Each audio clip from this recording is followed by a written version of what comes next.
organically. Hello and welcome to Indiepocalypse Radio, your number one source for Indiepocalypse news and content and information. We're hitting you on every Saturday at 2 p.m. Eastern Standard or Eastern Day. I just call it Eastern Time because I learned very recently that there is a difference between Eastern Standard and Eastern Daylight, and it confused people internationally when it just is all the same to me. But I think it converts differently based on daylight savings. But anyway, what a week! I can't even. There's a new issue out, and I just realized that somehow I have recovered from the fact that I lost all of my stuff a week ago, and I'm like, oh wait a minute, it's gone now. But I just realized I'm in a regular mood now. I had my preamble planned based on believe it. I flew somewhere and lost everything, and then anyway. Speaking of people who didn't lose everything, I hope we've got 3 guests today. Hopefully not. Hopefully not. I feel like you would know that if it had happened. Yeah. We've got 3 guests who. Well, we all lose. Yes. We all lose things in our lives, and we keep moving. But this first guest is jumping all over their own introduction. Sorry. Who you may know from the Discord channel. Is it strictly a Discord channel? Or is it just like a general? It is primarily and also a general concept. It is a Discord server, although I would like for it to not be totally connected to Discord. But hi, I'm Maddie, or Cymic. I run Game Dev Galaxy, or GDG, which is a Discord server for gender and or sex marginalized people in game dev. And I'm glad to be here. Hello. Hello. I'm glad to have you here. You also put out you collectively had that gender constellation bundle as of recently. I say as of recently, I'm going to look at the page. I'm going to say like 6 months ago. Oh, March 1st. That's not that bad. That was yeah. That was the thing that we did. Basically people in the server were like, we should get a bundle together. And I was like, oh God, that sounds like a lot of work. But then people were like, but look at all these games that we could put in it, and let's do it. And then there was one person in particular, shout out to Yannick, who kind of spearheaded it, and then it sort of gathered steam from there, and we made it into a little bundle that got people some money, and I'm really happy about that. And yes, I'd like to do something like that in the future. Yeah. I'm looking, and I'm already seeing. I was looking at the bundle, and they're not. I think there's like 5 or 6 alumni, as it were, of Indiepocalypse. Which is some in game specifically, some in just author. So I guess the important question that everyone is always dying to ask when people appear on this show is everyone has to know, how did you hear about Indiepocalypse? So I think I actually heard about it because when people come through the community, they kind of post about stuff that they've done or like stuff that they're submitting to or want to be part of. And I think Indiepocalypse had come up as part of that like multiple times. I forget who brought it up first exactly, but I want to say maybe like Elliot Harriman. Yes. Probably I think she had done something with Winter, I think. And I think that might be the first time that I was like, okay, let me look back through here and see if I can recognize a few of these names. And I did. So I was like, okay, this is a thing I can tell people, I can point people towards as far as like submitting their stuff. Yeah. So I try to do that. Yeah. And I highly recommend that people always submit their stuff. It's open season every day, you know? How you play all those games? There's so many. Like I looked at the submissions, I was like, wow, that would take me a couple days to just sit and play through it. That is correct. Evaluate. Yeah. Yeah. So sometimes you only really need to spend like a minute playing a game, and you're like, yeah, I get this. This game's bad, or sometimes I have to play. I have to play longer because there's the question I have every time I play a game where I'm like, is this a shitty game or is this a shit post game? And I have to like parse it out, and I'm waiting for maybe this game's a joke, and I have to wait till I get to the punchline. And then a lot of Oh times, no. most of the time, it's just that they're bad. They're just like, Yeah. very, beginner or like amateurish, but not with like a, because I think, Not with like a. sorry. Not with like intending to say something. Yes. Yeah. Yeah, because I think like and like amateur being like a weird, loaded word, but Right. Yeah. a lot of it like stuff can be stuff that's rough around the edges, but has like a clear vision and goal and intent of its own, can be like very interesting. But like, Yeah, and I think that can happen at like. Oh, sorry. And I think that can happen at like any stage of somebody's quote unquote career as a creator, right? Like just like approaching the act of making something with wanting to say something, I guess real for lack of a better term. But yeah, I definitely like skill level is not always correlated to that. So I can see that being like interesting to have to sift through or discern. Yeah, because listen, arguably you would say skill level is very high for a lot of AAA productions, and I would snore those out of the zine. They're just like, wow, Yeah. It's one of those things I look at like, wow, you spent millions of dollars and years of people's time to make this. Why? Yeah. Well, I mean, yeah, I know and why. it's like very. It's a product. It's like very artistically timid. Yeah. Yeah. I think that like, I think that quote unquote artsier stuff can be its own product too. But yeah. I suppose it's a whole broad thing. Right. But yeah, I really like what you're doing with the zine. Have played a lot of the games in it because they just come through. So yeah, and I kind of have my own list of stuff to work through from the server. No, my game playing is primarily through playing games for this. That is the majority. Right. Of. Yeah. Yeah. I don't tend to play games otherwise too much. Yeah, I got asked to do like a playtest thing through a forum recently, and they were like, "How many hours of video games do you play per week?" And I was like, "Well, I guess I can put like such and such amount, even though none of those games are probably what they're looking for." Right. Like, sure, I play this amount on the PC or whatever, even though it's just like it's not like, like they'll be like, "How do you feel about Harry Potter? How do you feel about Indiana Jones? How do you feel about these Star Wars? Rate these on a scale of 1 to 10, and then we'll determine if you can playtest this product." But, right. Anyway. Are you allowed to playtest our new Harry Potter game where Harry Potter goes and steals ancient artifacts from long destitute spacefaring civilizations? I have not kept up with the Harry Potter game thing, which I'm very glad to have not done. Because people do not post about it in the server, and I try not to encourage people to post about it in the server.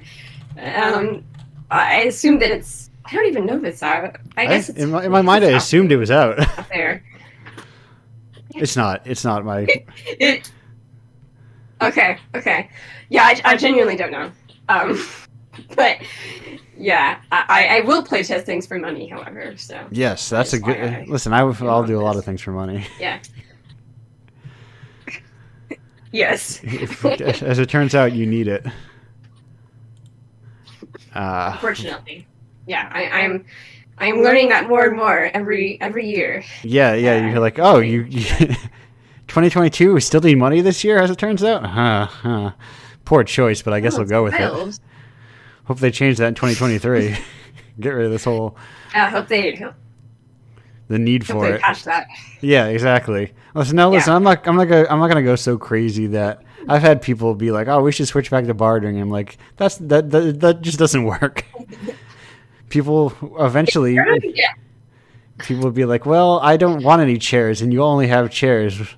If only there was some way to have a thing that represented your shares, and did the and I also have heard like people occasionally suggest like, oh, we should go back to bartering, but it's like, well, people moved away from it for a reason, right? Like it's like first, I don't think people like to haggle, which it sort of necessarily involves. Right. No, money sucks. Yeah, listen. The problem is the paper and the coins. It's the underlying systems that move them all around. Right. Yeah. I'm sure. Yeah. I something that is nice about running my own space is that we get to collectively say like, fuck NFTs, no crypto, right? None of that, and like we don't have to pretend to be like cordial about it. And, somebody came into the old Indiepocalypse server with crypto stuff, and I was just like, they did it once, and I simply deleted the link and hoped they would get the idea, and then they did it again. I just banned them. Oh no! I have picked the worst place. Yeah, it's like there was some really good distracting weekend drama that I got on like Saturday or Sunday to keep me occupied, to keep my mind fresh from. I was like the most online last weekend that I have been in like years because I was perpetually stressed out, and but there was some really good TCAF drama about NFTs, and it was really top shelf stuff. Basically a bunch of artists. I'm also in. Yeah. No. Listen, it seems to pop up everywhere. The Indiepocalypse rule. are involved. Yes, yeah, and it's very weird because that's like the indie-ish show that I know, like, or like maybe SPX is India or like Ape. I'm not 100% sure, but it's a fairly indie show, so it's like really weird for that to show up there. Yeah. Because they're very much like, no cosplay. This is not that kind of show. We don't have the big 2 or the big 4, however you want to like, however far down you go to count them to be big publishers, you know.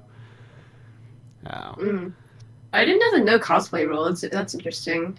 Yeah, I just knew that it was kind of like an independent. It's also like a library, a public library. So okay, yeah. I've never been, but I want to go. It's very good. Like it's honestly, like, I tell people a lot that it is. Maybe it'll change in like the year if they travel down this weird road. It'll change, but because up there, the Hand-Eye Society traditionally has like a little section for games there, and you get a very different crowd than like I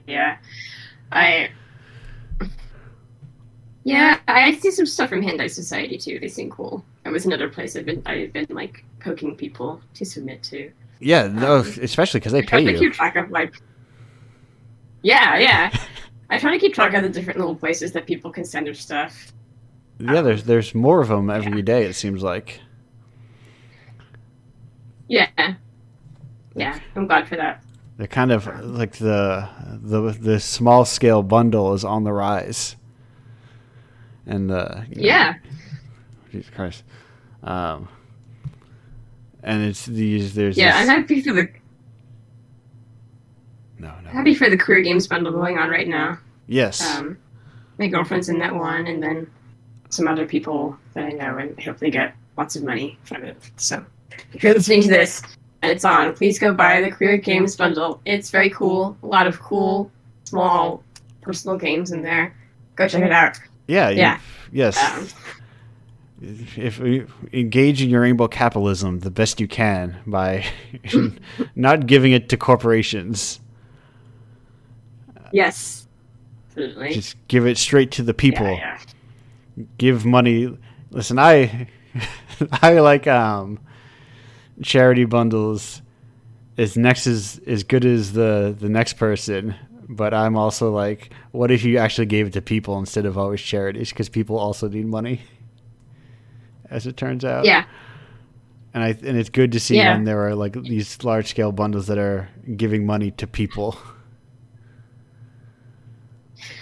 Yeah, I know that the last one made a good difference in my girlfriend's ability to pay for some things. So, Yes. yeah, it does make a difference, and it is cool.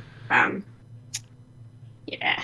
Yeah, even We have 3 guinea pigs, so a lot of our. Oh, sorry, we keep talking over each No, other. no. Listen, the rule of Indiepocalypse is if I start talking, you start. If we start talking together, just plow through me, and I'll be quiet. Because I'm here every week. You're only here right now. Okay, well, thank you. I appreciate it. Yeah, no, we also have 3 guinea pigs, and a lot of the money goes towards like saving vet bills stuff for them, and they would. I'm sure they would be appreciative if they knew, but of course they're simply guinea pigs. Yeah, if they had the concept of money. No, Yeah. We have for no trying on our own routinely get cat after cat after cat just arriving at our house. These weird vagabonds. Oh, really? Yeah. And That's cool. I've had like I don't know, at some point like 10 or 12 in the course of my life, which is sometimes I think awesome. as much as like 3 or 4 or 5. I can't remember how high it went at one point, but it went pretty high. That's cool. Yeah, I like to say hi to random cats that come in the backyard. Thought about getting a bird feeder, but I don't want to do it because it would just feed the cats. Yeah, but they're cool. Yeah, that's. I think if I wasn't doing, I think if I wasn't doing games and art stuff, I would probably be doing like some kind of environmental or like animal related thing. Yeah, I like. At one point, a homing pigeon landed at our front door, like on our porch under our awning. I think it was probably just like getting out of the storm. And I thought, like, what if I was a bird person? What if my career involved birds? I kind of like them, but I don't know what that career is. Well, you could be a bird trainer. Yeah, like a bird magic show tricks trainer, which is a thing, which I know because I've looked into it. But no, birds are very difficult from what I've heard. Yeah, they're a lot more. They're a lot more dog-like than people assume in terms of the energy you have to put in. So, and they're very smart. So they have I feel like smarter animals are a little like trickier because they're just like, why do I gotta deal with this dude? Yeah. I something that I find when looking up like animal stuff, because I used to work at a pet store, is that like reptile people and like invertebrate people are the most like video game nerds in terms of how they like organize things and like make that information known and like have everything in tables and have stats for like the types of animals you can take care of.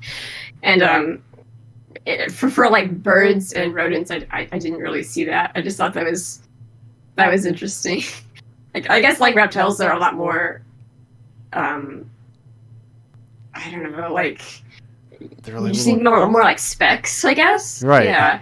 Whereas with like a parrot, like an African grey or something, that's like a 2-year-old that never grows up. So it's like different in terms of the person who's involved, the type of person that's involved. Yeah. Yeah, because it's not like you can't just put them in. I mean, a lot of birds you do just put in a cage and then you kind of leave them there. But like you should let your bird roam free.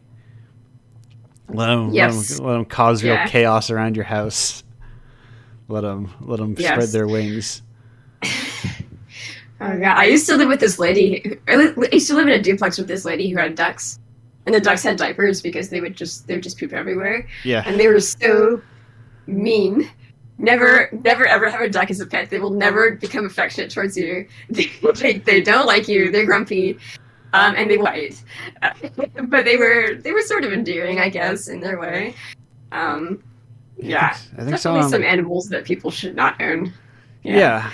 Yeah, keep them at an arm's distance. We get a lot of turkeys around here, and I like them. They're cool little guys. I mean, they're huge, so they're not cool little guys because they're giant. But yeah, I'm a fan of them. I love turkeys. We get wild turkeys here too. Oh, perfect. Oh, sorry. Yeah, the male turkeys are actually aggressive, so they don't like people on bicycles. Or the ones near my mom's house, which I think is funny. I think if I were to fight a turkey, in like 1-to-1 combat, I could probably win. Oh yes, I think that I would be able to defeat a turkey. Yeah, yeah. I think arms and hands and thumbs give us a huge advantage in the animal kingdom. That's right. Yeah. Let's see. I think I could defeat a turkey, and then moving up from there, that might be a little difficult. To like an ostrich. Yeah, I think maybe an ostrich could potentially triumph over myself. Yeah, I feel like there are some of these animals that just have massive leg strength that you wouldn't realize until you had to face it. Right. Exactly. Or have more talons than you think. Right. Speaking of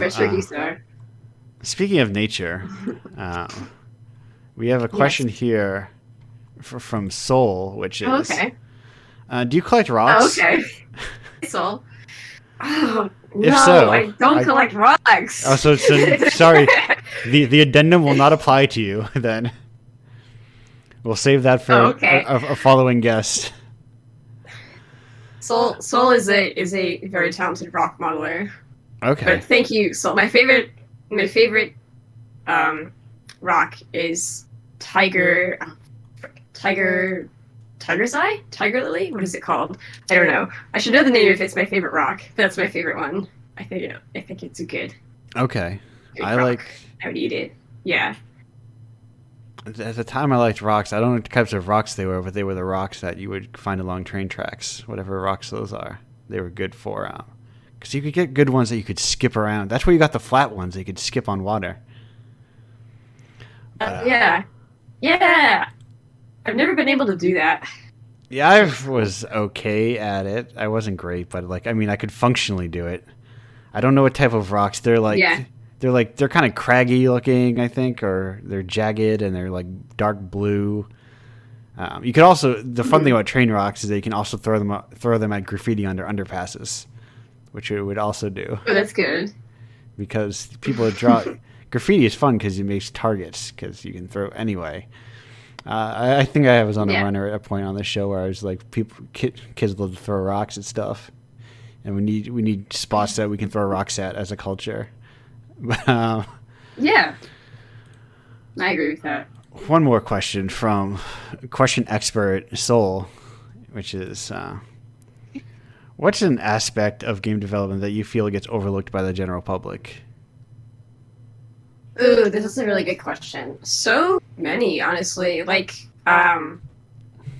honestly, almost all aspects of production, aside from maybe design and programming. And even then, I feel like those are like not well understood by a lot of people who are just like, oh, just make this, just do this for your game. Right. How hard can it be? I want this, you know.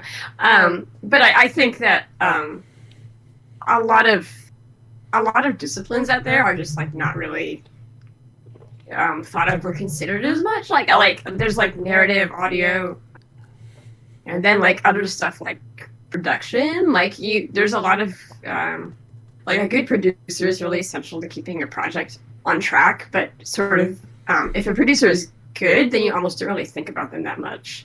But if they're bad, then you hate them and they're always bothering you. Yeah. Or making your life more difficult. Yeah. But really just so many of them. But I guess audio narrative production and then just QA. I don't know, a lot of things. So much work goes into making games. It's so much for one person to do on their own. Right. Yeah. I don't. It's all important. Right. If only there was a way that people could just make, shorter games and get money for it. I'm gonna say people need to respect art more, especially. Yeah.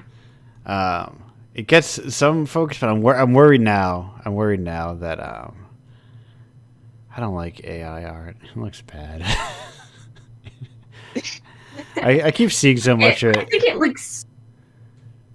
Yeah, I've seen more lately too. I think it looks good for like really surreal type stuff, but I've definitely seen a lot of anxiety from more traditional illustrators that like, I know people are just going to do this instead of hiring.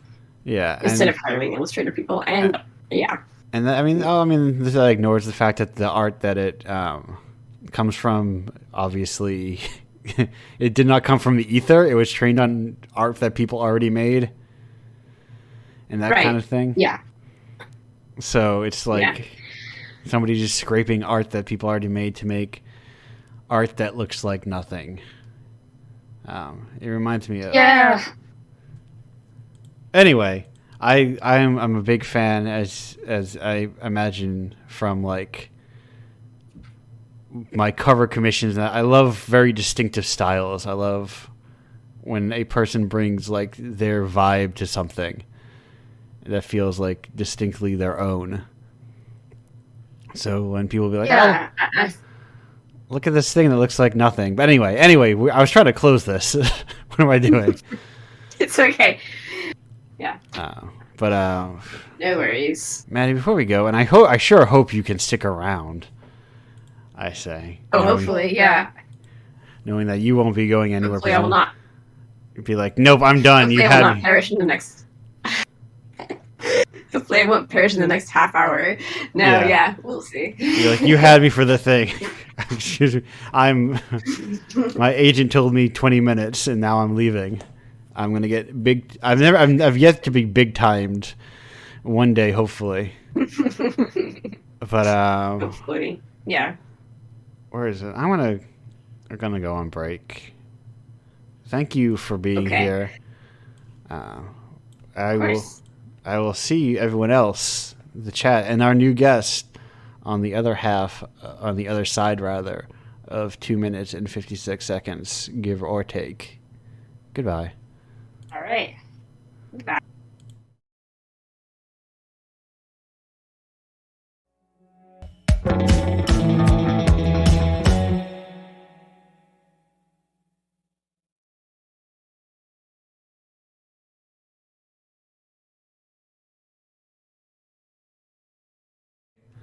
Hello and welcome back to Indiepocalypse Radio. That was Shopping with Trust in Us. What is this from? I can't remember what the break music gif is from. It's from like some like it feels like the 70s or 80s like Japanese like after school special sort of thing. Anyway, it's like an otter. He's got a fish. He's in a real good mood about it. I really like it. But anyway, we're here with our next guests. Some call them odd, some call them ghosts. We're gonna find out. We're gonna get down to the bottom of which is the truth. What is the truth of it all? Welcome. Transient identity, I would say. There's, nothing at the center. Oh. Ain't that everybody? You know what I'm saying? But welcome to the show. Hi, yeah, thank you for having me. Hello. Now I got to ask you: where did you hear about Indiepocalypse? Did you know about it before this show?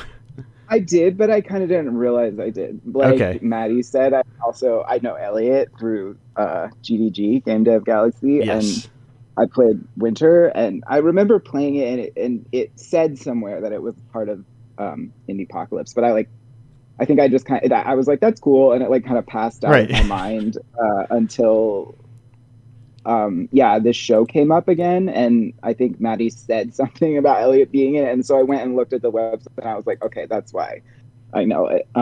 But yeah, I actually just recently purchased I think it's issue 23. I haven't had a chance to play the games yet, but I'm excited to. I bet it's a good one. I used to be like exceptionally good at when people are like, oh, what kind of game do I like? And like, let me tell you, here's the issue you want. And it has lost me. I am now 31 issues deep, and I don't know where any of them are. I mean, I remember Winter is 15 because I brought up Winter a lot because it had won that award. And that's like a good like, hey, check out this one and won a top prize. So I would flip to that a lot during shows. But well, actually, now that you mentioned this one, in 23, Give Me Strength was shortlisted for Amaze this year. Oh wow, work! Congratulations! Yes, you and to everybody. Yes, Give Me Strength was very good. It reminded me a lot. I said something when it came out, this idea of, and I think this applies to a lot of indie games. Now, the definition of indie is broad, and like everyone thinks something else when they mean it, you know? Mm-hmm, mm-hmm. But when I play them, like, you know, if this was like something Batman went through during a Scarecrow sequence, everyone would lose their mind, and they would think it's the greatest game of the year, if not the decade. But because it's just a regular guy and putting out a game on its own, it will get very little attention broadly. Yeah. I mean, I think there's a lot to be said in a complicated and I would say maybe negative way about like the idea of franchises. Yeah. And I mean, I realize like kind of cultural mythos is a sort of persistent thing throughout, you know, different civilizations, right? Like, I think a lot of times, a lot of points in the history of the West prior to now, those things have taken the form of like actual myth, right? Like, or like religion or something, right? Like, you know, once upon a time, people were like making a bunch of like Jesus specific art and right. You know. That was their fan. What do you think people's Christ headcanons were? You know, I mean, isn't it the Bible? Yeah, or was that the Apocrypha? I'm not an expert.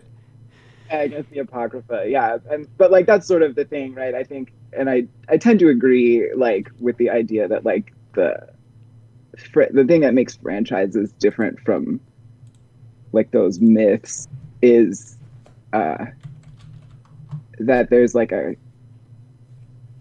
mean, it's hard to say at the end of the day because it's like we don't really know what was in the mind of like the ancient Romans or whatever. Right. But like, I think to some degree, like the thing that separates those from like contemporary franchises or the idea of fandoms is maybe more like franchises sort of arise from capital interest first, and I don't think that that's always like necessarily. I don't think that always necessarily leads to something like bad, right? Like I really like, for example, like the Gundam series, and I think that those were pretty obviously intended to sell toys, but yes. I think there's like a lot of like conversation that arose about war out of those. Yeah, and things, and right? even within that, there are varying levels to is this particular series about selling toys?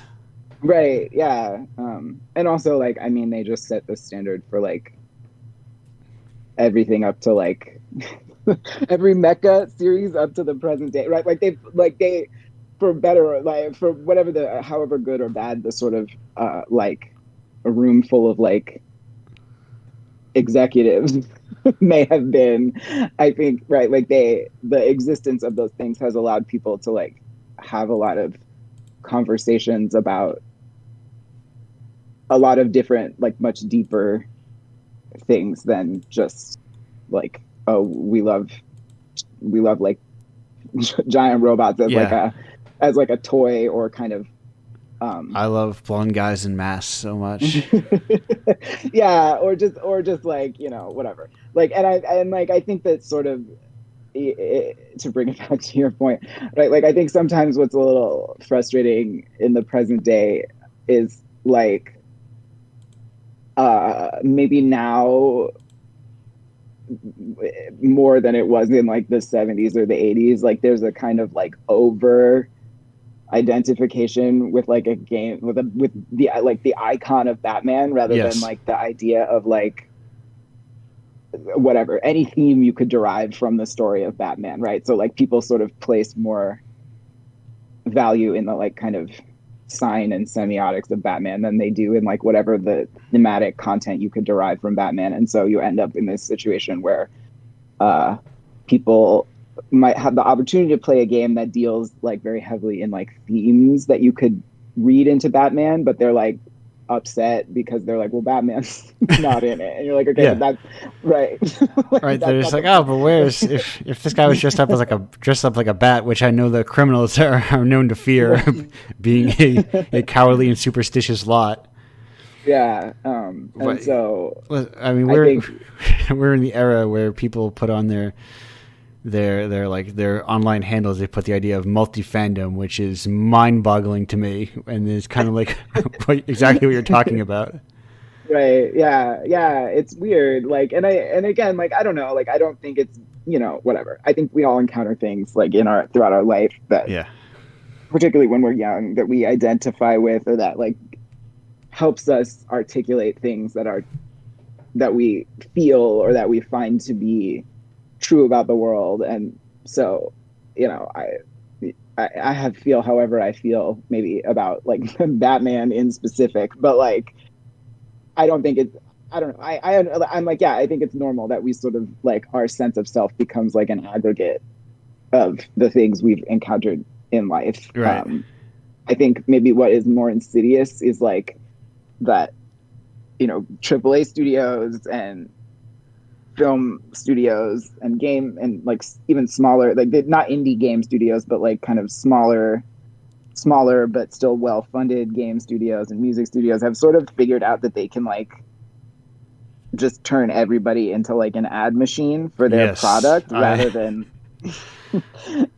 like encouraging those people to sort of be creative in their own, like to take what they have found value in that art object and like make their own art object. It's sort of just like it turns everything into like a sports team. And no, listen, I'm just like, this is a bad way. I think this is not good. Like, I don't think this is not going to lead to anything. Yeah, listen. If you make something and you have like if you've created like a cute fan base for what you call your fans, I start at like a 50% level of distrust of you, regardless of anything else you do, because it's like that kind of thing always weirds me out, Where it's like, Can you say more about that? I'm curious. Like, I think I know what you mean. Like, I think some of them, like, the classic of the idea of the Trekkie, of someone who likes Star Trek love. That's a very classic fandom, but it feels like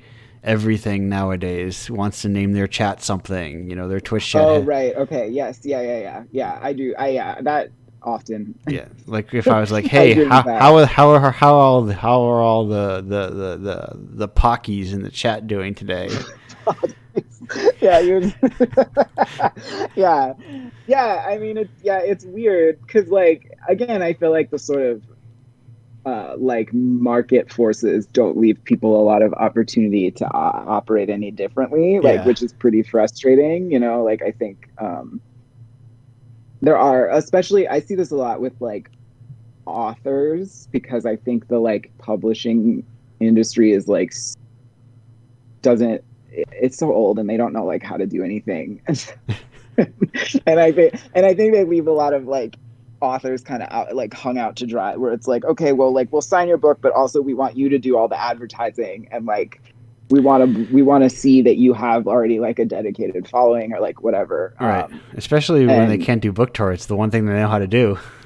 Right. Yeah. And like, so I feel like I see people like kind of deliberately like create this like brand for themselves. And yeah, to like some degree, it feels a little like skeevy, but on the other hand, I'm like, but like there's literally like nobody has left these people any other option if they like don't, like if they don't have the means to enter into any other kind of profession to support the profession of like writing, which is already pretty precarious, right? Yeah.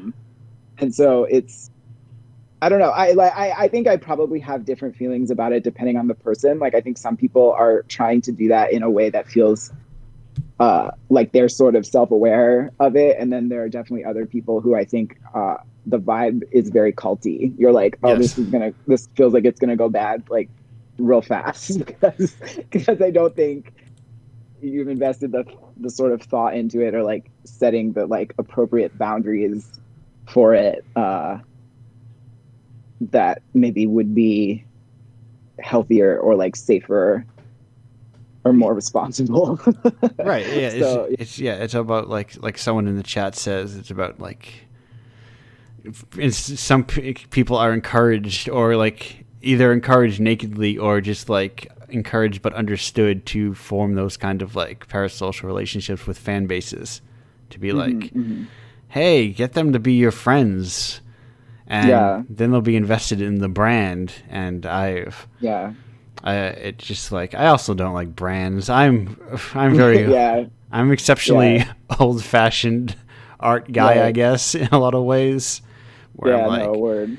I'm like, I hate brands. I'm not going to. I'm never going to talk to something that doesn't have a name. You know. Yeah. Like, I mean, it's very dark. It can get very dark very quickly. I agree. Like, especially as you watch.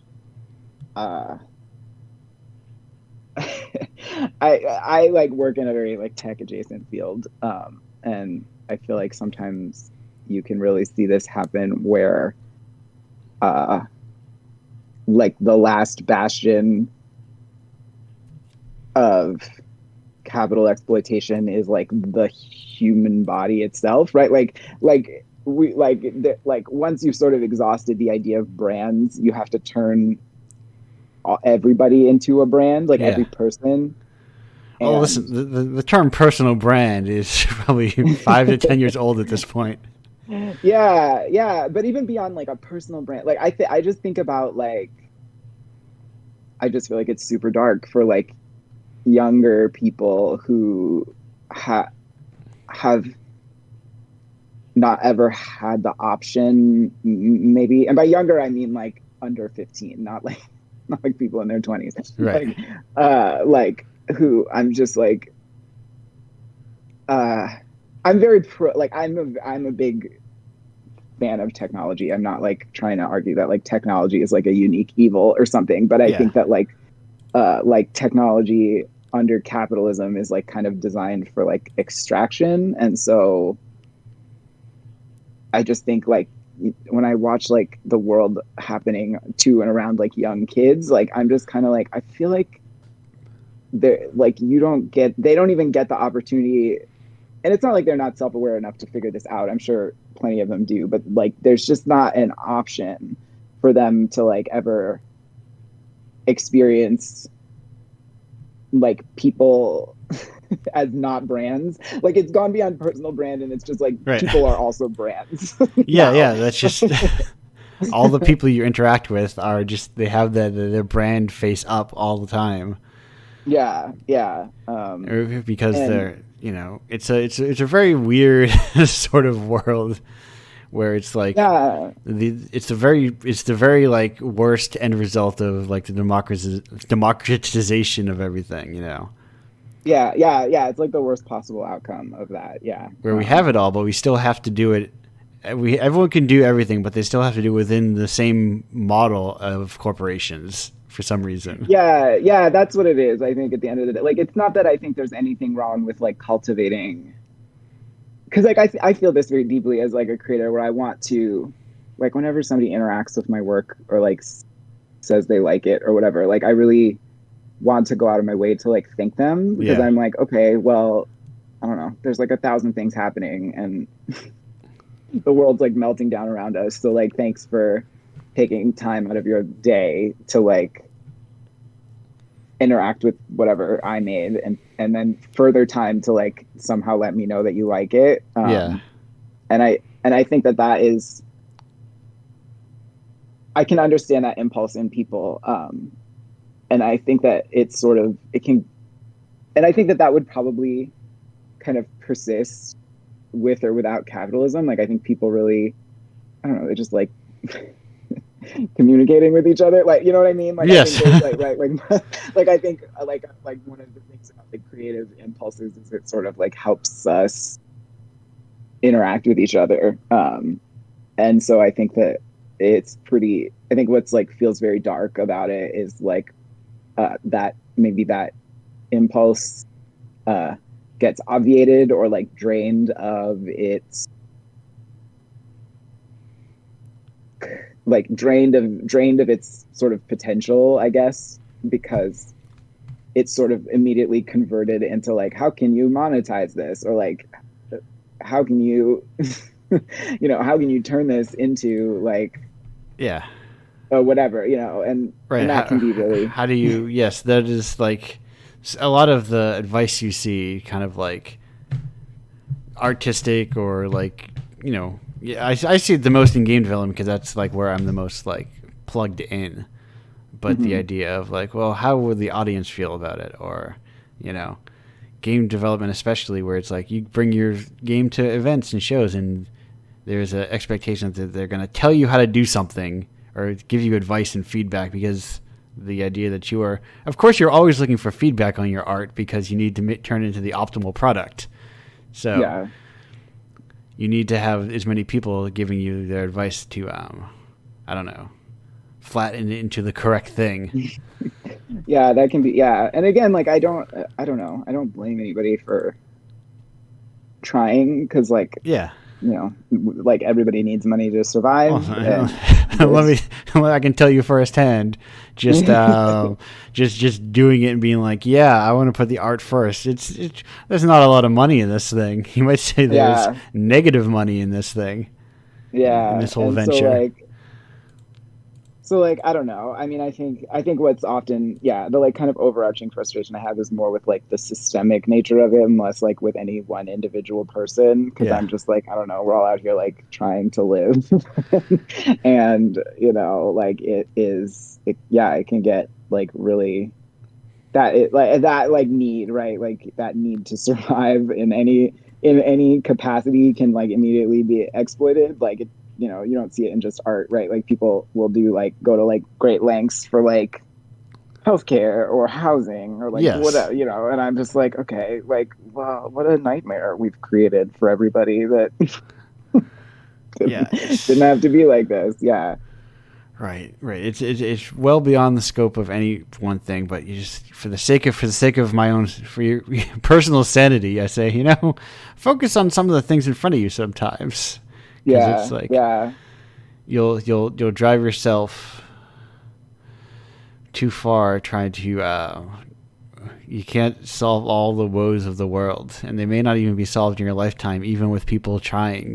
That's the unfortunate thing. Is that you can't just you may not see things succeed in your lifetime, which is bleak, but It's about balancing the bleakness of it with you still gotta do it, Yeah. And I mean, I do feel compelled to say, I'm like, there are some people accepted from this. Like, I think Elon Musk is making whatever. No. He can just die, drop dead. I don't care. Billionaires. They're gonna get banned from Twitch if I say that, but there's no functional purpose for a billionaire. Just spread all their money around. We don't need them. Who needs that? Nobody needs. Yeah. And also even if listen, I get it. Technically that money is not all in cash. It's in stock value and et cetera, et cetera. Well, listen, I understand that. I know how valuation of individuals works. Still, take it away from them. Yeah, absolutely. Well, and also just like, I'm like, he's not trying to like survive anymore. Like he's gone beyond, right? Like you have to make a series of choices that actually involve like other people not surviving to get to like where he is. And so no, he most certainly never had to worry about his own survival in the entirety of his life, I bet. Yeah. And so I think that's like, those are not the people I'm referring to. I'm talking about, like kind of small creators, or like, I don't know, somebody who just has like student debt or medical debt, or people on the ground level, right? Yeah. And speaking of the ground level, we got a question here from Soul, which is, do you collect rocks?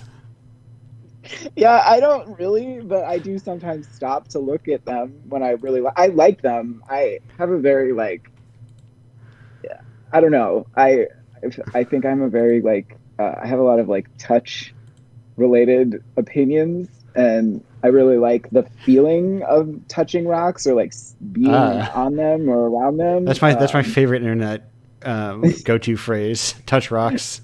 Touch rocks. Yeah. The next step after you touch grass, touch rocks. And so so the answer is no. I think the rocks collect me is maybe the answer. Now, I think that's just like what you describe as a natural course of human life, is that we all get collected by rocks eventually. Yeah. But do you have a favorite still? Do I have a favorite? The big ones, like ones that are bigger than me. Okay, good. Bouldish eyes boulders, as they say. Yeah, I guess. Like if I had to have a favorite that I like to look at, I don't know, like igneous ones or like the black ones, like the obsidian. Like I like looking at those, but uh, in terms of in the like those are harder to find. I don't live near like a volcano or Yeah. whatever, so No. I just like the big ones. Yeah. No. That second question. Now that you've had time to hear it and prepare for it, what aspect of game development do you feel gets overlooked by the general public? uh, I mean, I feel like probably a lot, right? Like I think there's a lot of different ways it gets overlooked, right? Like I think maybe like labor conditions get overlooked a lot, right? Like I Yeah. think and I don't think this is like anybody's fault. I just think it's like hard to understand like pipeline production and like like I think even when we talk about like coding or engineering or something, like there's this idea that like all engineers make a lot of money, and some do, but I think a lot of it is also farmed. Like a lot of the rote work is sort of farmed out to people who are not making a lot of money, and who like don't really have like a lot of like creative control. Um, I think in the game world, I think people understand that like crunch is bad, but I don't think people even really know what crunch is outside of the game world. You're right. And I think also just like um there's not a lot of room for,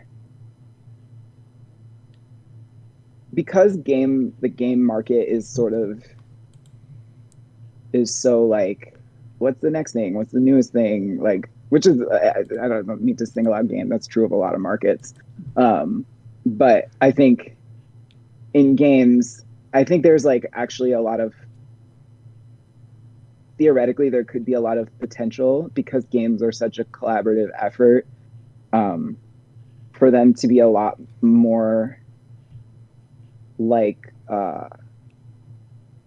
kind of like the way that like they're almost like to view them as like knowledge that builds on knowledge as opposed to like who has the like newest and most high res like like human face rendering or whatever. Like I think there is like a different way to sort of understand like the lineage of games that is really hard to get at because of the idea that like you have to have the next thing and like the most updates and like new patches, and you have to the like most number of things on my map. yeah, and you have to kind of like, I don't know, drive your quality assurance testers into the ground, and you're whatever, like everybody's overworked and there's like a ton of misogyny, and it's yeah, it's like I think what you're describing here is labor conditions, and they're just generally bad. I would say I feel like this is not like a unique thing for games. Yeah. I think if you just look at workplaces around the world, I mean that's why everybody's unionizing now. That's why the people have been bit by the old union bug. It's wait, working sucks. Yeah, and totally. We did this a while ago for a very specific reason.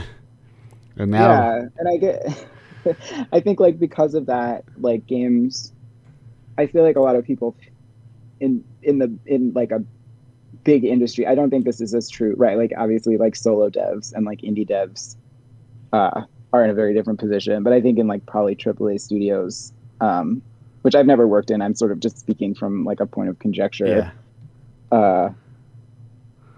Like it becomes much more like a sort of rote factory. Like I feel like people don't have the opportunity to sort of feel connected to the idea that these are like creative objects in the world, and even though they might have like a profound impact on like the players, or people who end up deciding they want to go into concept art or whatever, or narrative design, like I think that the people involved in it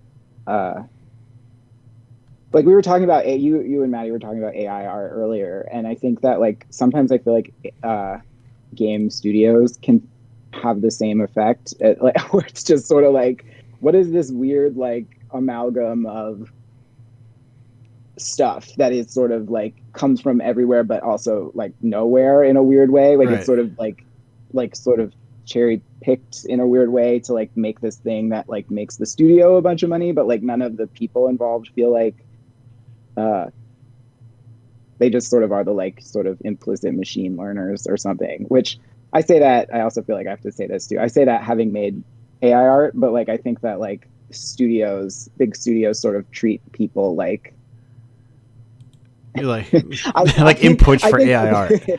Yeah, like they're right. Like I think actually, like I guess I would say this. Like I think that machine learning and like the idea of like machines as like sentient entities is very interesting and compelling. But I think that the reason it's been developed in the way it's been developed is because it's like, oh, we can basically like the thing we've been trying to do to people, we can do to something that like won't ever object to us, right? Like, right, like it's sort of like a Blade Runner scenario, except if they like didn't ever rebel, right? Like it's just like we can sort of design something that will like never ever contest us. And I mean, that's what they say. What years of fiction will have them proven otherwise. Yeah, I mean, I'm also like extrapolating. Yeah. Fantasy land, and I have a lot of despite having made AI art and using it in my own art, I don't like have any sympathies for like NFT makers or the people who are like kind of uncritically whatever, they're sort of like arguing that AI is like the future or whatever. Like I think they don't even understand what AI is most of the time. Right. Listen, I saw that I saw the thread of fruits doing skateboard tricks, and they all look the same, even though there's no particular reason why they should have all looked the same. Yeah, I actually haven't seen that. I'm very Twitter averse, so like I kind of missed the memo on this hot debate because I like was living in a world of like tech nerds who are like, isn't it cool that like you can sort of understand cognition with machines? Yeah. And I was like, yeah, it is cool. Like I think I actually have this is going to sound maybe a little weird, but I have a deep affinity with like machines and AI and the idea of like the ethics of like, what does it mean to like kind of attempt to voice consciousness onto something that like can't opt into it on its own. And I feel like there is like a very small community of people that are interested in that. And so I like didn't realize there were like all these other crypto bros out there who were like, actually we can just make Bored Ape like 700 times over, and just horrible. It's just like a scorched earth out there in the future that I'm just like, oh wow, it's so bleak. It's just so bleak. Well, on that perfect note, Odd, thank you for being here. Yeah, well, thanks for having me. Thanks for letting me ramble a bunch. It was lovely to talk to you. Oh, actually, we're gonna keep talking. Oh, we're gonna keep talking. We're gonna keep talking because our next guest I just saw a message that our next guest will be right back. So we're just gonna chat a little bit. I found it out. You know what? We can keep talking about AI. I honestly do sincerely love talking about AI because I think okay, it's cool. So what would your NFT be? Tell me about that. If I had to make one. Yeah. If you were forced, my NFT would be a public execution of Elon Musk and Jeff Bezos, where I'm like sucking their eyeballs out of their skulls. That would be my NFT. Nice. But sometimes they have like different hair colors and stuff like that. No, it's just different. It's just different. You move the camera around so you can see it. Oh, it's like a 3D. Their eyes fall out of their head. Yeah. Perfect. That is perfect. I remember crowdfund it. I remember when like, so I get why people are into them as like speculative bullshit, because people love speculative bullshit, but like the people who genuinely like them, I didn't realize it until Seth Green's, yes, his apes got stolen. His got stolen. Yeah. And then I'm like, oh, they're like action figures for these people. That's what they are. They're like action figures. Yeah, basically. They're sort of like trading cards, or someone else compared them to Beanie Babies or something. Yeah.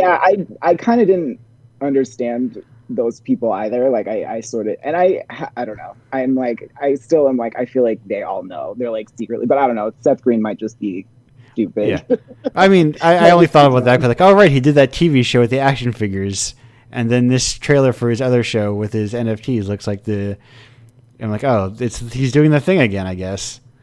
Yeah. But Ellis is back, so I should. Yeah. Anyway, I love when people steal their stuff because it's like it's just social engineering. I don't think anyone's really getting hacked. They're just getting tricked like idiots, and it's very funny. Yeah, no, it's true. They're not. I mean, those like whatever the crypto wallets or whatever. But we're gonna go on break soon, and by soon I mean right now. Right now. Bye. Goodbye. Thank you again for being here.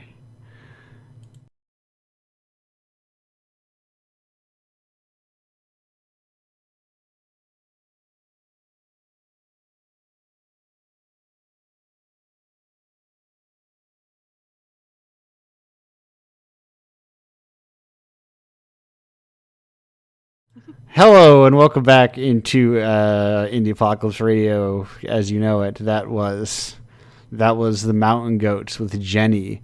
I got that or at least the whole Bandcamp catalog a while ago, and I'm just gonna truck on through whatever I like to go through in that a lot because I'm a big fan of the band, as they say. I'm very fortunate I did not lose. I lost a lot of good. I lost a lot of good shirts in my luggage disaster. That's the greatest crime of it all. Is that I lost good shirts and pants that I liked. The cards I can reprint, the displays I can repurchase, the luggage itself I can rebuy, but I'm lucky. I'm very fortunate that on eBay someone had one of those Werewolf Jones shirts in my size, and I believe it arrived today. But my Drinking Boys and Girls Choir shirt sold out, can no longer reacquire, so I'm gonna have to figure something out. Unless anyone has a line on a medium, ideally yellow, Drinking Boys and Girls Choir T-shirts. Anyway, speaking of T-shirts, I guess. We got our final guest here. It's Ellis. Ellis, hello. How are you doing? Hi, I'm good, thank you. I was really sad to hear about all your stuff because that sounds like a nightmare. It was a true nightmare, and I was like in a really bad mood that weekend. The antithesis of the kind of mood I am in, because now I'm past it. There's nothing I can do. Yeah. It's the waiting that is the death of me. But anyway, hello. Yes, that no. So important question. How did you hear about Indiepocalypse? So I've kind of been around people who are in it for a little while. Like I'm good friends with Ariana Ravioli, who did Will Die Alone, which was number 20. Which now available also on Steam and consoles, I think. It is. She got a publisher for it, and it's been a bit of a hassle to get them on there, but she did it, and we're all very proud of her. And I actually sent her a Lego set as a congratulations present. Yeah, I think was it through like the school? Anyway, I'm getting in the weeds if someone else is publishing. Continue on, please. And I'm friends with Elliot. He did Winter because we're all friends with Elliot, and we all are actually also, as well as being mods of GDG, we are mods of Sprout, which is a Discord server for narrative people, like games writers and games narrative designers and stuff. Okay. And I also know What Names, who had the Locked Birdhouse in the most recent one. Yep. And then I think I first properly started engaging with it once I joined GDG, and I think Maddie does a really good job of trying to encourage people to submit to it and have people get their work seen and that kind of things. And I was considering submitting because actually a couple of my games were in your playlist, but I'm just not sure if I can with my work contract at the moment. But I'd like to eventually. Yeah. Those are always tricky little things. I've had someone who I assume that's why they pulled out after they were previously accepted, but they did not tell me why, and it's very annoying. You can always just do under pseudonyms I pretend. Not to say anyone's ever done that before. But, well, yeah, no, it's a question I ask every person because I'm still in a spot where I'm like, how do I get people to know about this thing? So I gotta like, well, how did people learn to know about this thing?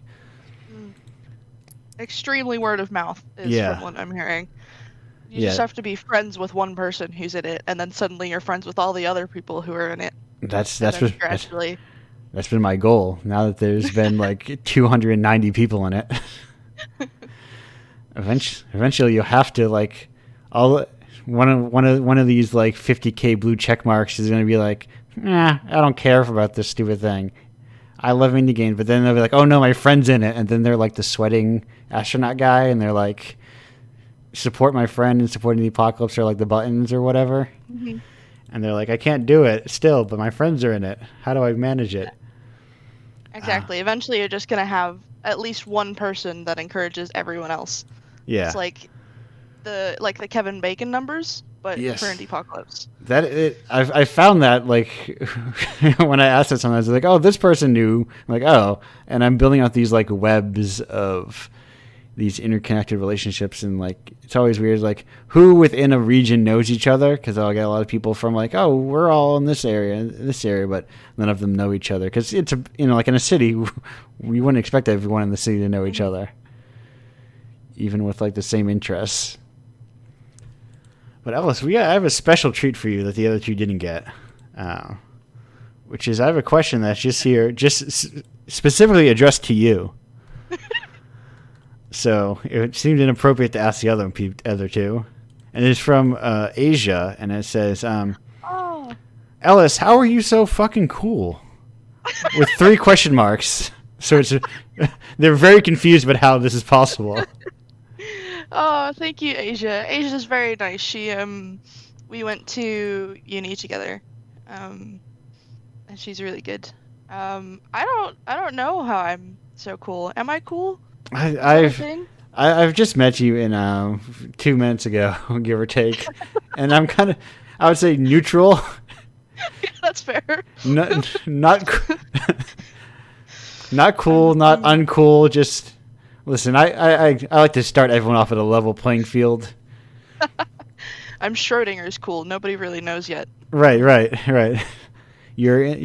We've put you inside of a box, and there's like a hammer or something and a pair of sunglasses, and we don't know if you're putting them on or not. But if we open the box, we'll find out. Yeah, I mean, I probably will put the sunglasses on just for fun.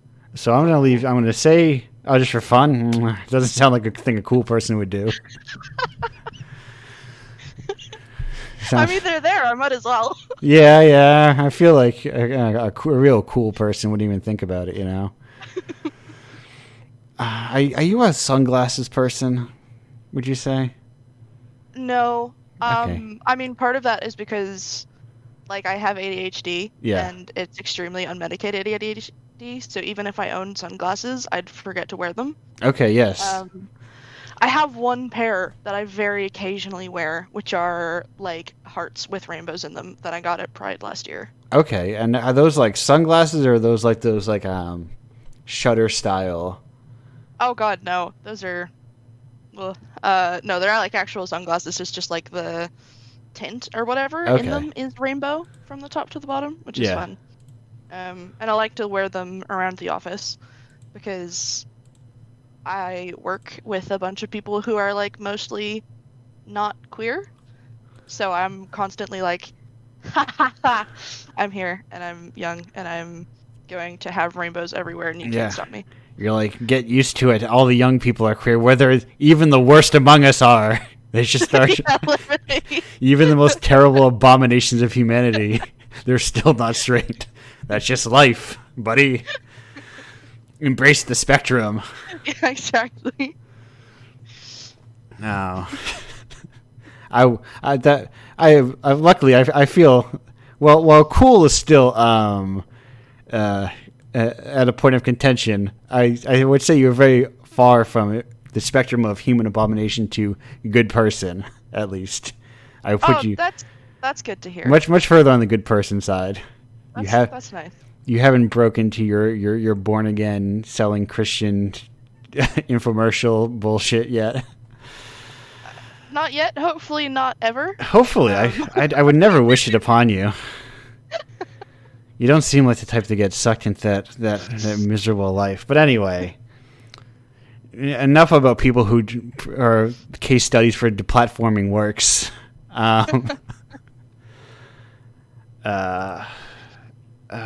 Where was I? Anyway? Video. We actually, Alice, now I think we haven't actually talked about video games that often on this show, have we? We spent a lot of rock talk, a lot of.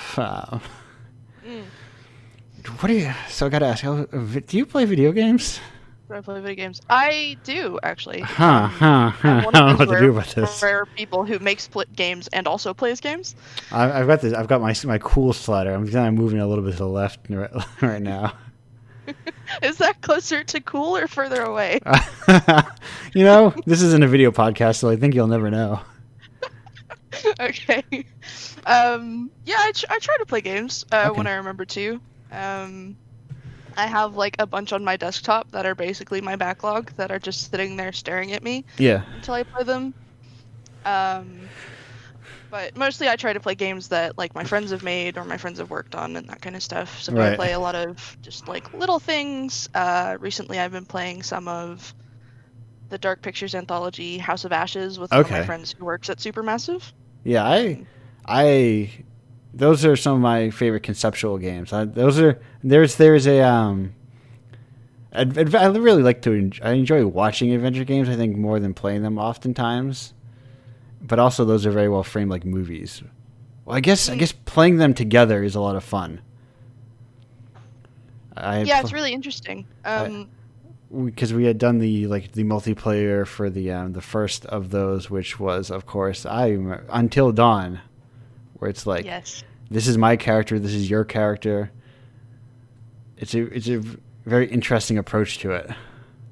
Yeah, it's because I've been playing it online, and so it's very interesting to know that there are things going on that I can't necessarily see. Oh yeah, no, that is even more interesting. The idea of like the consecutive playing or whatever that they're doing now. Mm-hmm. Yeah, because it's like, oh, you can be making decisions when I don't know what's going on, and sometimes they're experimenting with it more, I think. But like one player might be watching cinematics while another character is exploring, and then you do it the other way around, and it gives this really nice balance of like both players are doing something different, and they can tell that the other player is also doing something different at the same time. And I think that's really cool to play with.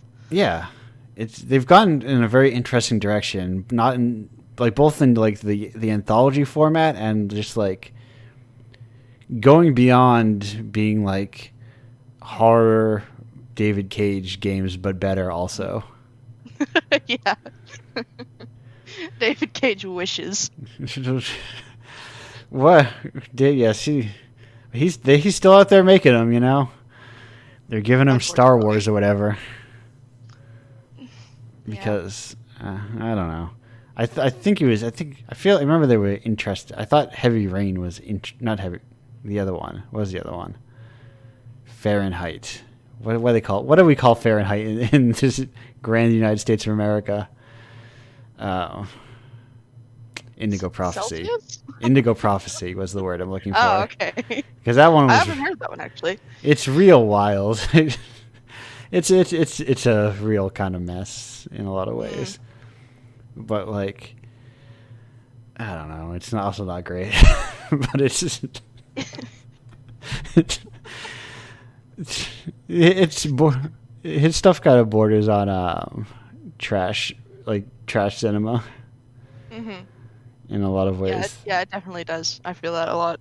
I remember playing like Beyond Two Souls, and for a lot of it, I was like, "This isn't good." Right. And even like Detroit Become Human, like I know that some people really like Detroit Become Human, which I think is very interesting. Like the other day, I saw a drag performance, actually. At the Gaming Awards, the Gaming with a Y. Yes.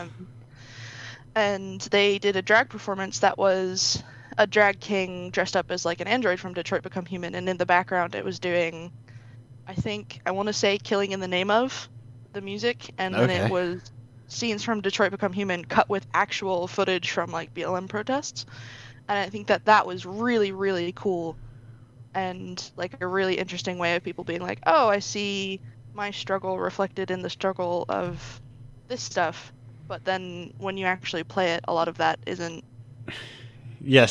written very well. No, the text the text of Detroit Become Human seems, having not played it, but having played other David Cage games, I can feel comfortably, you're doing a lot of the heavy lifting for it, Yeah, you have to have a lot of imagination to make those games interesting, and to even to like make the characters interesting, I think, because a lot of them are they're kind of like wet paper towels. Yeah, I think that a lot with just like fandom stuff in general, Mm-hmm. I often wonder, and is there a video game that exists, Ellis, as an expert gamer, as you've laid yourself out to be so far, is there a game that has like even an approximation of the Samus Aran that people have created out of what does not exist in the games at all, of a interesting character? Or like, I feel like there's like a game to be made there, just somebody needs to actually make it, Yeah. I don't know, because I'm kind of like in fandom as well, and I know that even if characters seem very well defined, there are people who will misinterpret them. Although whether or not they're actually misinterpreting them depends on my interpretation of that character, obviously. But I'm always right, so they're always wrong. Yeah, I remember. I forget who said it, but it was a very good. So in some age, like the ability to interpret or misinterpret a character, they referred to as the Rorschach test, based on the classic comic book character Rorschach. Mm-hmm. And people, it's like, oh, he's a really cool guy. It's like, excuse you? Alan Moore's like, excuse you? He's like the worst. Some people know how to read words on a page, but they don't know how to read. Exactly. They're like, he's like, no, I was like, what if Batman was the shittiest person? Yeah, it'd be fucking awesome, dude. He killed those dogs or whatever. Oh yeah. Yeah, no. Fandom does a lot of heavy lifting. Can I confide something with you, Ellis, very quickly? Absolutely. This is a safe space. Okay. Those new Pokemon professors? Oh yeah. They look so boring. They just look very generic. I feel like people have like Pokemon brain disease or something. Because like every time there's a new Pokemon, people are like, "Oh my god, it's the best." I'm like, it's just a pig. It just looks like all the other Pokemon. They just all look the same. These are just people with undercuts. You see like 6 of them in your daily life, I'm sure. These are not hot people. They're just regular people. Yeah, I mean, it's weird because a bunch of people are like, "Oh, they're really hot," and then I looked at them and I was like, one of those is just like a tech bro, and the other one is wearing fur and a lab coat. Yeah. So I'm not really sure what you're finding so special about their fashion sense. I insist there's a terminal Pokemon brain that people have, and maybe it applies to just Nintendo broadly, but because I am 100% like, people got also really obsessed about a new pig, and I'm like, that is a Pokemon they've already designed. I'm pretty sure that design already exists, or one very close to it. I do make an exception for extremely cute Pokemon, and I think that one and the little olive one. I like that olive. I'm a fan of the olive. But I think like the new legendaries are like really overly complicated. Like I feel like one of the strengths of the old Pokemon series is that they were really easy to draw. Yeah. And now they're like really overly complicated, and 2, they're like furry bait. Okay. In my opinion. Yes, especially once like when they all evolve to just like hot people standing on 2 legs. Yeah, and it's like, what? This isn't interesting. You're just anthropomorphizing it, and like the lizard one, where it's like it was Sobble, I think. Okay, then it evolves into Inteleon. I want to say I didn't play that one. I'm just gonna take your word for all these Pokemon names. It's like this adorable little lizard thing, and then it evolves into just some weird guy. Some hot dude. Is that the sniper one? It might be. One of them has a gun, I think. Why does a Pokemon need a gun? It shoots water. I mean, Blastoise has guns. Oh, Blastoise does have guns. That's true. That is cool. But they're water cannons. Yeah, maybe it's probably a water gun. Pokemon classically have guns. No, I think there's like, I mean, if they make 150 of them, a lot of them, you can't make to make 150 like top shelf designs every couple of years. It's asking a lot of people, you know. I think they stopped doing that a few things ago, didn't they? I feel like a few regions ago they were like, we're gonna give you a bunch of the old Pokemon and only make like 30 new ones or something. Maybe that. Listen, I stay as far away from Pokemon as I can, mostly because a lot of Pokemon adults and Disney adults are the same adults. They just get very, very.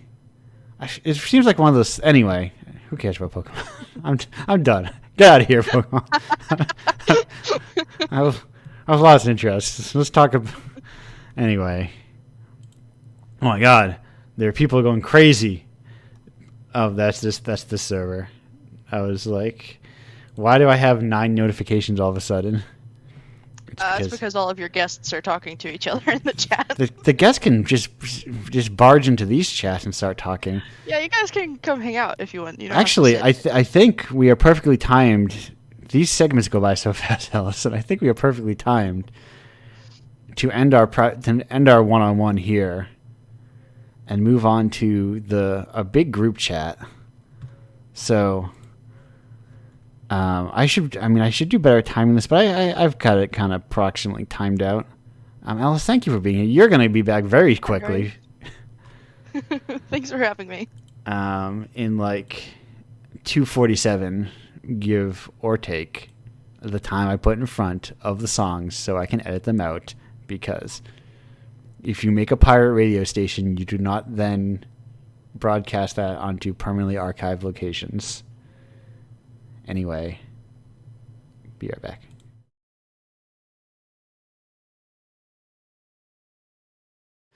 Hello and welcome back to Indiepocalypse Radio. That was Cloud Nothings with Stay Useless.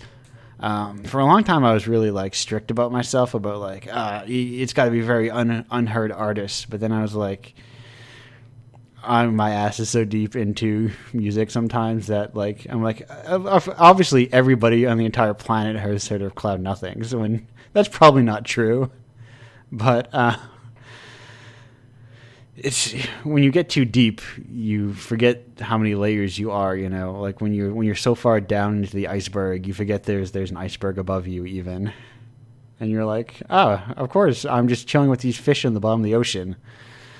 Everybody knows what icebergs are, and they know all part of it. Anyway, everyone's here. Hello, everyone. Hello. Hi. Hello. I do just want to say first, as redemption for one of us, that I do have some rocks collected. Oh, I forgot to ask you the rock questions. Okay, everyone, quiet for a moment. Everyone, Ellis is back to the Ellis zone. Ellis, is just you and me right now. Forget everyone else is here. Okay. Ellis, do you collect rocks? I have some rocks. Soul really wants to know.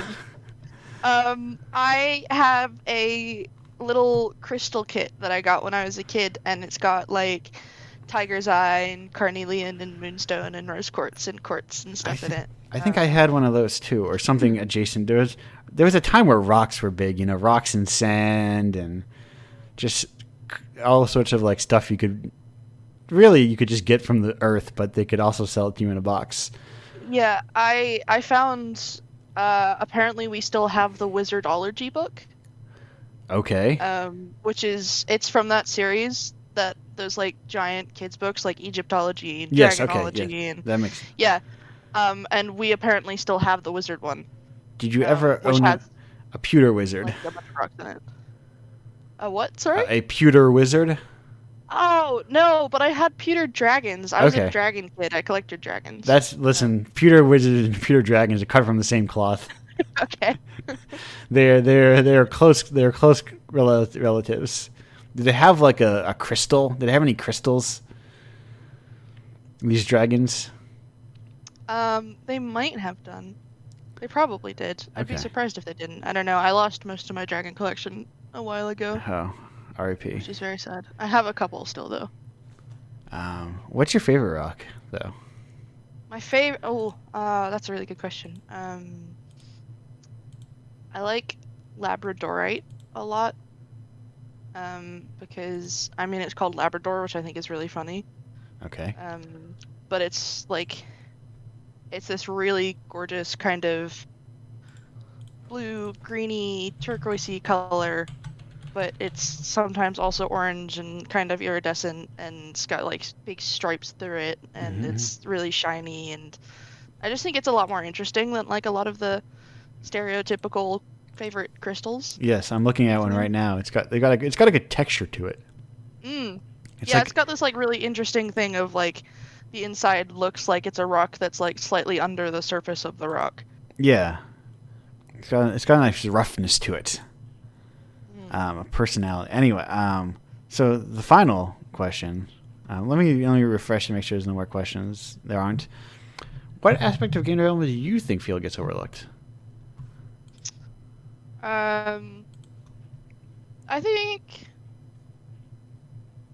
probably like there's different levels of investment that people have in making games. I think for some people it's like just a job, but I think for some people it's really a passion project. Yeah. And I feel like a lot of the time people who only consider games a job are like, well, everybody else also thinks that and they're just for fun and they're all like, I don't really care about them that much. And everybody who's on the other side only ever thinks that, like, devs are always super, super passionate about the game that they're making and not that just they're making it for fun or because they have to or whatever. I think a lot of the time that causes, like, a really interesting divide that nobody really talks about, where it's, like, sometimes fans expect way too much from developers because they're like, why isn't this the most important thing in your life?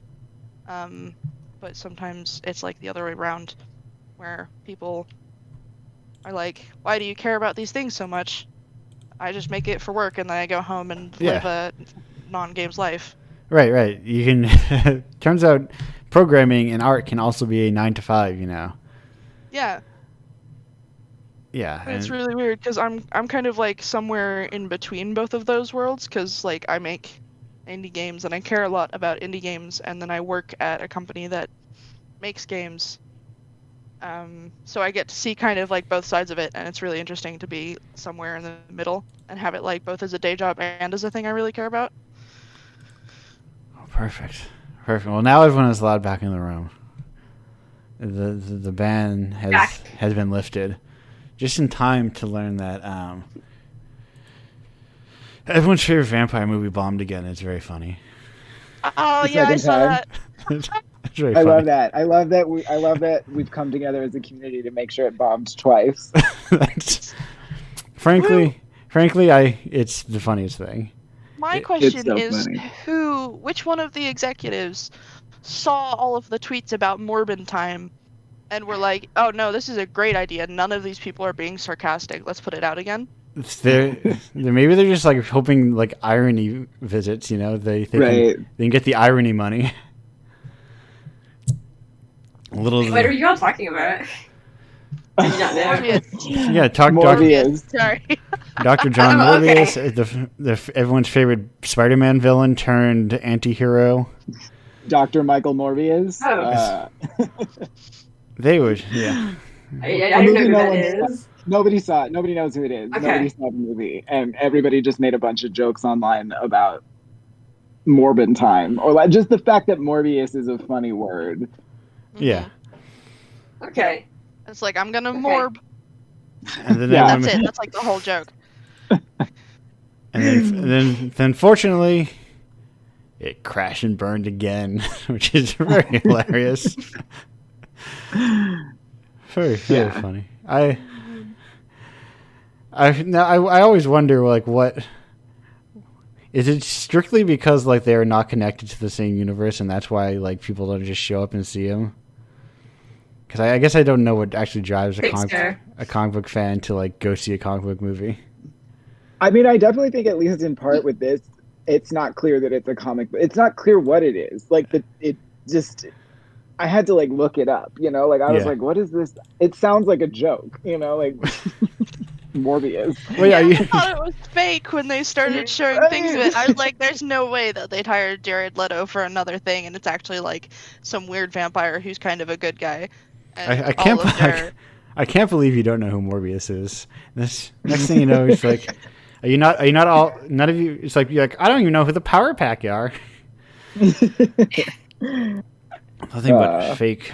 Yeah. I've acquired like far too much comic book knowledge for someone who's like read very few Marvel and DC comics. Well, the truth is, I just really like a podcast about the X-Men. That rules. Is it called Explain the X-Men? I don't remember exactly. Now I forgot the name of it, and I was like, I need to get back into it. Anyway, I think it's called Explain the X-Men. It's like a weird soap opera. Yes, Jay and Miles Explain the X-Men. It's very good. I rarely promote other podcasts. I mean, I say that like it matters, but I really like that show. It's just super good. If you just like, if you're the kind of person who like doesn't read or even read or watch or do anything superheroes, but occasionally you find yourself on like Wikipedia pages reading about characters, it's perfect for you. Yeah, I mean, I would say. Oh, go ahead, Maddie. Oh no, it's not important. I was just gonna say that, like, yeah, I read a lot of comics, but I engage very little with the X-Men or like Marvel or DC or stuff. So whenever anybody talks about that, I have no idea what they're talking about. Oh yeah, that is actually also, that is very much me. I have fans of the show know I have upwards of like 2,500 comics or something. And that's not floppies. Oh, nice. I have two on my desk right next to me as we speak. I have awesome. I've got a lot, and neither of them are Marvel or DC. They're like, what are this? It's like Archaea and Bubbles. I think Archaea is owned by somebody. Never heard of that. Archaea is owned by. I think Archaea is a Boom imprint. Yeah, Archaea is Boom.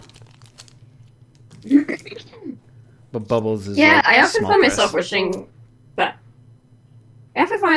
comics and games people would talk to each other more often. Because I'm currently in like a comics program somewhere, and something that I find when talking to the people in it is that they're like, "Oh, video games. Yeah, I don't have the reflexes for those. That's just too much for me." And I'm like, well, you don't need great reflexes for a lot of games. It's a cool thing. It's a cool thing, like comics. And then like there's some of that vice versa too, where like I think comics are just kind of forgotten about sometimes. I don't know. I mean, like relative to other mediums. I think that's why I like them so much, because they feel like such a disrespected medium. Yeah, for sure. Yeah, I also make comics, and I guess part of why I want to is that it's very appealing to me to... I can operate under the illusion that I can do most of it by myself. Yeah. Which isn't true. Like, editors help and all that, but like, I feel there's something really appealing to me about being able to work on something and to come close to mastery of like a couple of different skills instead of like a whole suite of them, right. Which... You don't need to master everything about games to make a good game, but I think that's part of why comics are so appealing to me. Because I like to do both the drawing and the writing. So if you like the intersection of comics and games, might I recommend Indiepocalypse's very own Indiepocalypse Cross Koosh. Yeah. Yeah, I saw that you had a little comic section on there. I think that's really cool. I was actually thinking of telling some people who... I was talking about something else entirely. Don't know games very much. Oh, okay. Got it. If you're unfamiliar, which it seems like you may be, Are you familiar with Kush Comics? KUS with a little accent on it. No. They're a Latvian-based independent comics publisher. They put out like a bi-monthly like anthology of like 20, like a little 20 book or 20 story thing, I think. And then like every month they put out 3 like mini comics, originally to promote the Latvian comic scene, and then they've kind of expanded out otherwise. But anyway, the point is that I contacted them and they collaborated. So I took game developers, I paired them up with comic artists, and they made 4 brand new games out of it all. And I like That's that. awesome. I like that. I like cross mingling. It's why my all these cover illustrators you see, none of them work in games, as far as I know. It's all about. I try to the best of my ability, keep different. Get people in the same room together. And mix, and mix them all up. That's really cool. Yeah, that is really cool. Yeah. Because I feel like it's really. I agree with. I know that you want to mix stuff that's kind of gamey and comic-y. So. Yeah, I mean, definitely. Yeah. I think I'm definitely one of those people, as we were joking off air, that I'm a hashtag fake gamer. I don't play real games. but no, I mean, I definitely, I think the reason I was drawn to games is that I like I like what you're saying, kind of, where it's like there are some kinds of games, they're primarily like kinetic novels where I could like reasonably do most of it myself. And I'm like not especially driven by like what I think might be more appealing to some game designers, which is like branching storylines or like heavy on mechanics. Like I think I tend to think of things as being kind of like a one shot through, or like maybe there's like 1 or 2 branches and that's it.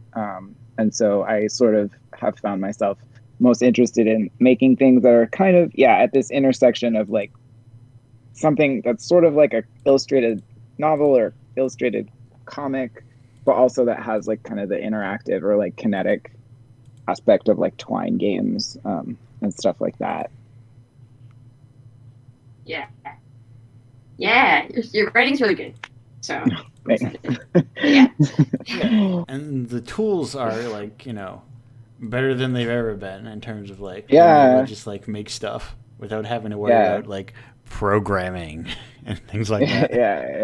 Yeah. I did just teach myself CSS for a project I'm working on right now because I was like, I don't like Twine's like default settings, like the way they look in default. Yeah, right. Where I like, it's fine. Like I'm not, I know plenty of people make Twine games and stop there because they don't have the time or they don't want to like invest the effort, and I don't blame them because it is like it puts a lag time on your project to sit around and be like, now let me learn HTML and CSS or whatever. But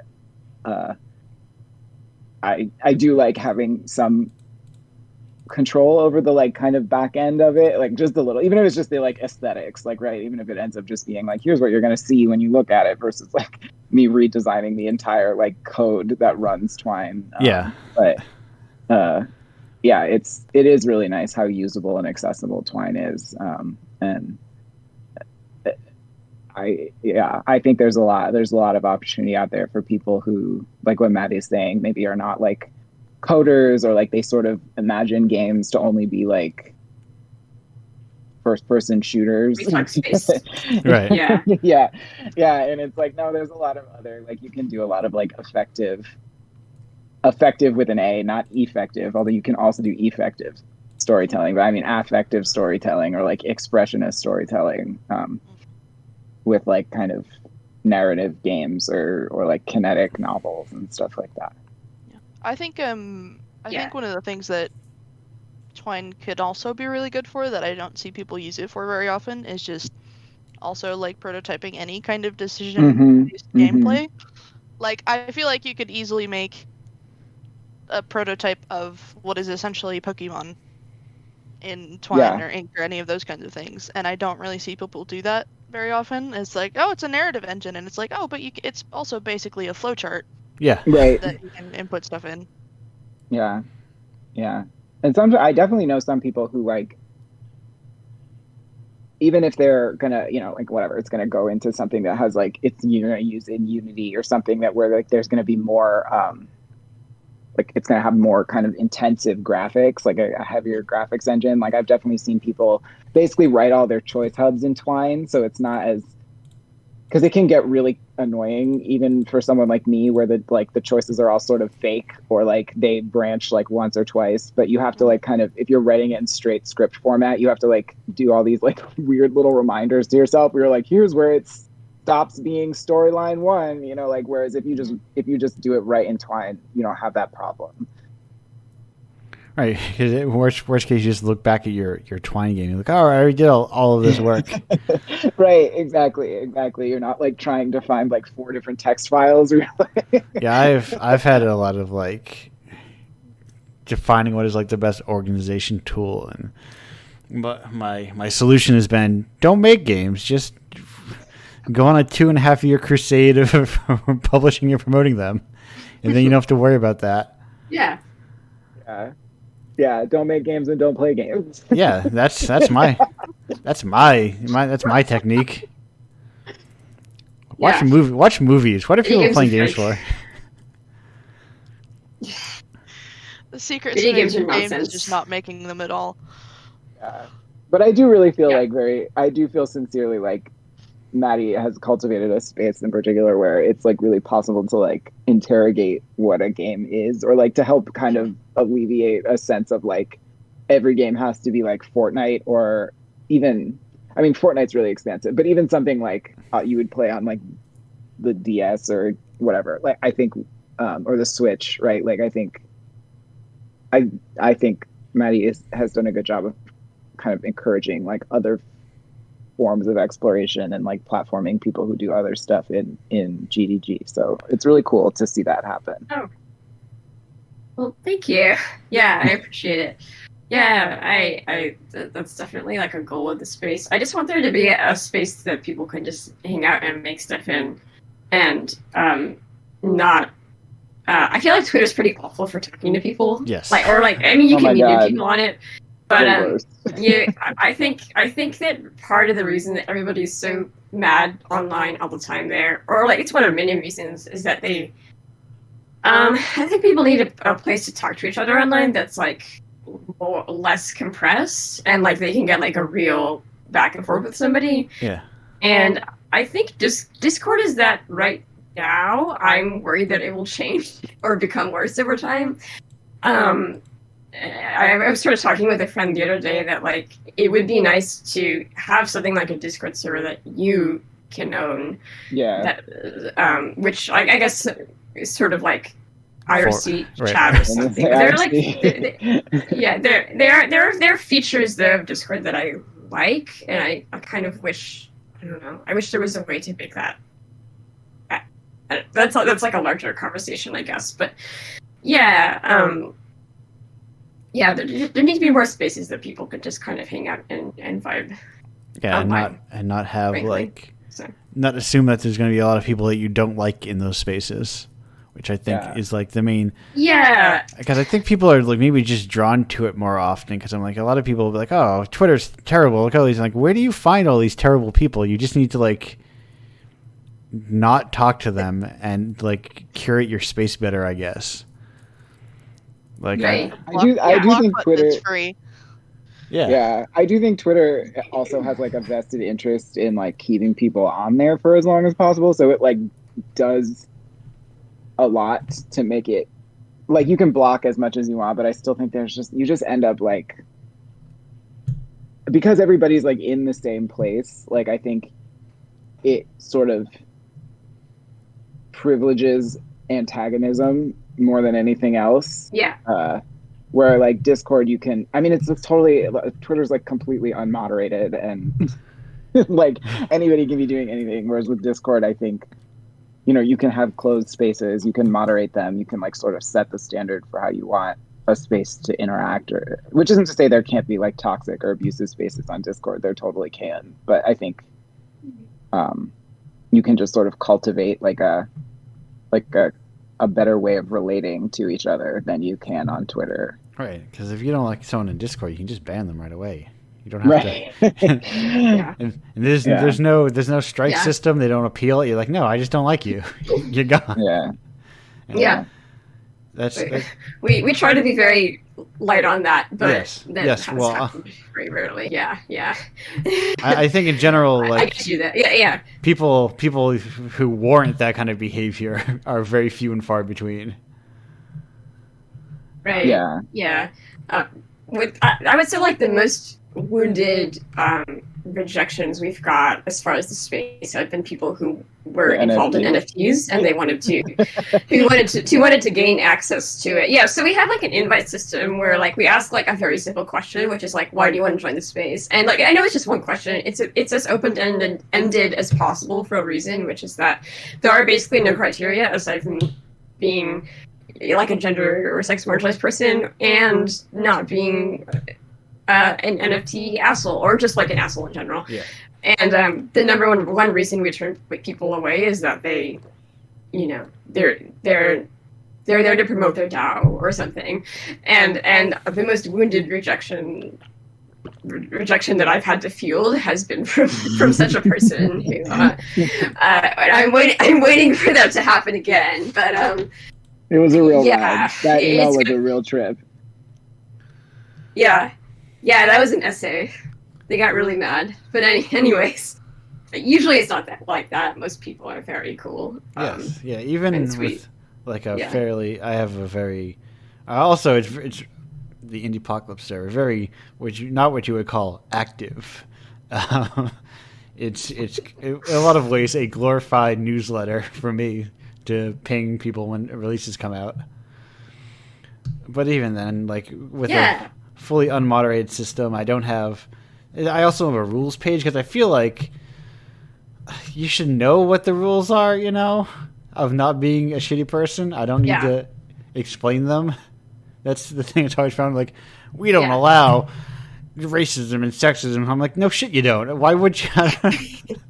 The absence of that rule does not mean it's free reign for that stuff here. Yeah. I just still think it can be good to name that, though, because in a lot of the more centrist or conservative spaces, though, they will not name it, and it'll be like, and the vibe is like, the vibe it's a different vibe, but I know what you mean, though. Yeah. The vibes are really off. Yeah. I think it can be like a good signpost for people who are joining the server who are like, oh, thank God this isn't somewhere where there might be like lurking white supremacists who just hang out and say normal things. Yeah. Or like even especially, I feel like you can. It's really, maybe this is just my bias or something, but I do feel like it is easy for like people who have sort of turf-minded politics to like fly under the radar because they sort of start out sounding. Yeah, they all start sounding reasonable, don't they? They're like... Well, I wouldn't even say they sound reasonable. It's just like they know how to manipulate language so that you're like, oh yeah, like I'm progressive, and then like you get like 2 sentences in and you're like, oh, you have a really hateful worldview. Right. And so I do think it's good to sort of name that outright, to be like, we don't tolerate that. Because I think the other thing in particular about like turf ideology is like, I think there are a lot of people who are like latent turfs and don't know it yet. Like they haven't like fully realized that that's what they think is true. And so it's good to just be like, we're not going to like, whatever. We're like not going to tolerate you talking about like biological sex. Like, that's just not what we're going to do here. It doesn't matter whether or not you like identify with that like political ideology. Like if you're talking that way, that's like not acceptable. Right. Because they're going to find like their cute little workaround or whatever. Right. Or they're just like, they're kind of, I'm just asking some questions, you know?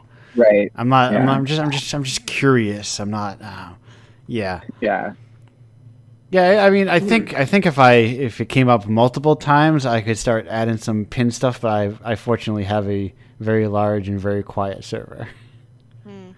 I'm part of the Indiepocalypse server, and I think it is quite nice that it seems generally quiet, because I hate how many Discords I'm in. Yeah. Is I feel like this time that I join another one, I get so many notifications and there's so many things to check that it means one of the ones from the past gets lost along the way.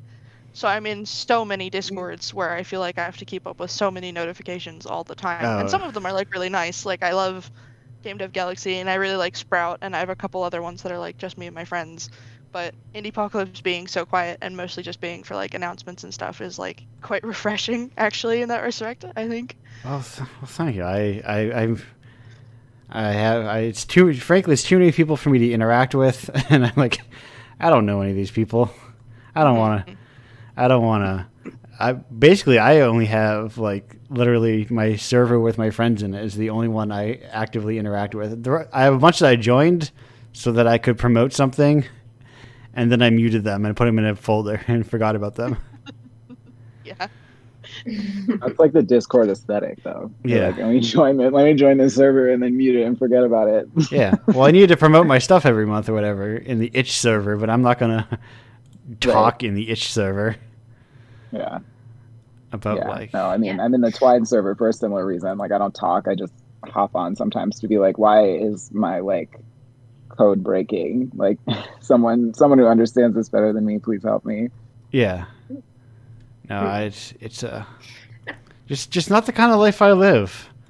I want to, but like if people want to have a little space in there, at some point. Yeah, I think it's good to have. Oh, sorry. I think it's good to have like people complain a lot about a lot of servers, and I think that's very understandable. But I personally prefer it. I would rather there be a little bit too many than too little, because I think it's really valuable to have spaces with different vibes, and I think having that kind of specificity sometimes is really helpful. Or like I know that like we're not the only server that specializes in gender marginalized devs, I think, but I think that some of the other ones out there are less of the like fuck NFTs variety. So I think it's good actually that people have different zones to choose from. I think that ultimately is like more healthy as far as there being useful spaces. And also like sometimes we get people who I think from a community management perspective, sometimes you can get people who rely on a space too much, and that can also be a little fraught in its own way. So I think it's good that I would rather there be multiple that people can kind of hang out in. Right.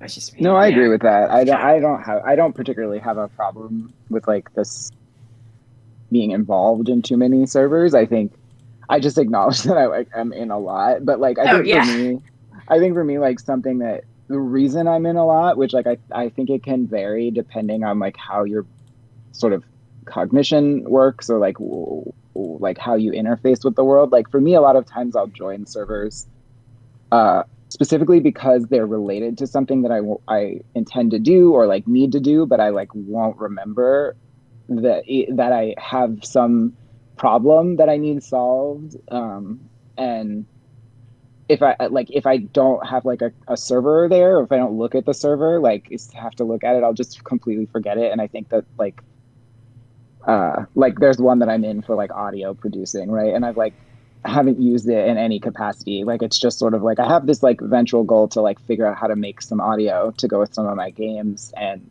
if I hadn't joined the server, I just kind of would like forget there were servers for it at all. And I think that there's some value in that for like just kind of tagging that, but also like I think you can sort of I think there's value also in like cross-pollinating, right? Like if somebody learns something in another server and like brings it back to GDG, I think that's really cool because whatever, I don't know everything all the time and most people don't, and so it's sort of nice in that way, like where it's like, oh, I learned this, or I saw like Ellis is very good at bringing resources to everybody, I feel like, which I am not. I'm not very good at that. I'm really good at spending way too much time on Twitter is essentially what that means. Yeah. It's got a lot of good information. I'm seeing people discover that the aforementioned Pokemon guy looks a lot like the Yik guy. And that's like a thing people are stumbling upon. Or had a couple of days ago. the Y2K thing? Yes, Y2K. Yes. Yes. And how they've got a similar vibe to them. But, yeah, they do. I'm not a fan of either their designs. They're very okay for me. But I don't know. All I remember is that llama thing. That's all I know about that game. And that a lot of people don't like it and do like it at the same time. It's a weird thing. Mm-hmm. Yeah. There was a question that from a late breaking question from the chat, which is about like how do you foster fun and positive interactions on servers? As like for me, for my part, I'll leave this to you better. But I will say I did for like a day. I was like, let's do a club, and then I was like, I don't care. If people want to talk, they can talk. If they don't want to talk, they can talk. And then like if people are terrible, I will just say, stop being terrible, or I will kick you out of the server. And that's my. I'm a real straight to the point kind of thing guy, I guess, about this sort of thing where it's like this server does not need to exist, really. Like I made it, I brought it into the world, and I can take it out of the world just as quickly. I can lock every channel, but and maybe I am giving humanity too much of a benefit of the doubt, but I feel like people should be able to be unmoderated and not be terrible to one another. Like, I don't run into that problem as much. Yeah. And I wonder if like you're attracting those types of people. Like, what does that say about you more than anything else? So, yeah. But as people who presumably run more active servers that they try to who did not just as someone who probably just did not put a server up just because I guess that's a thing they do. At GDG, what would you do to keep it positive? So that's a very multifaceted question, I guess. But I guess a simple thing is that something that I see a lot of other community managers do that really bugs me is that they treat Discord as though it is like Twitter. And what I mean by that is that like you'll get the the lead admin or mod or something, and they'll do like an at everyone of like hundreds of people, sometimes even thousands, and they'll be like, "Hi everyone, how was your day?" And then like they don't substantially respond to even a single person. So then it's like, okay, you just waste my time. You don't care about what anyone else is saying, and people are responding to you, but also not really talking to each other. And like I think a lot of making a Discord server, or really any space, a space that would be comparable to a Discord server positive, is kind of like facilitating regular human interaction with people. Yeah. And not like I hate those bots that level you up when you're talking to server. I hate them. I leave a gun emoji every time I see one of them. I don't even like the Discord default welcome one. That is like, hey, welcome to the server. Or like, Andrew brought the pizza. Yeah. I think anything that reduces automation and like encourages like an actual back and forth interaction with another human being is good, which sounds really basic, but it is surprising to me how often I will pop into a server and have that not be the case. And aside from that, it's also important that I think when people talk in a server, they feel like they're talking to like a space or like a room full of people. Like if they say something, then probably somebody else will read it and like have a real response for them.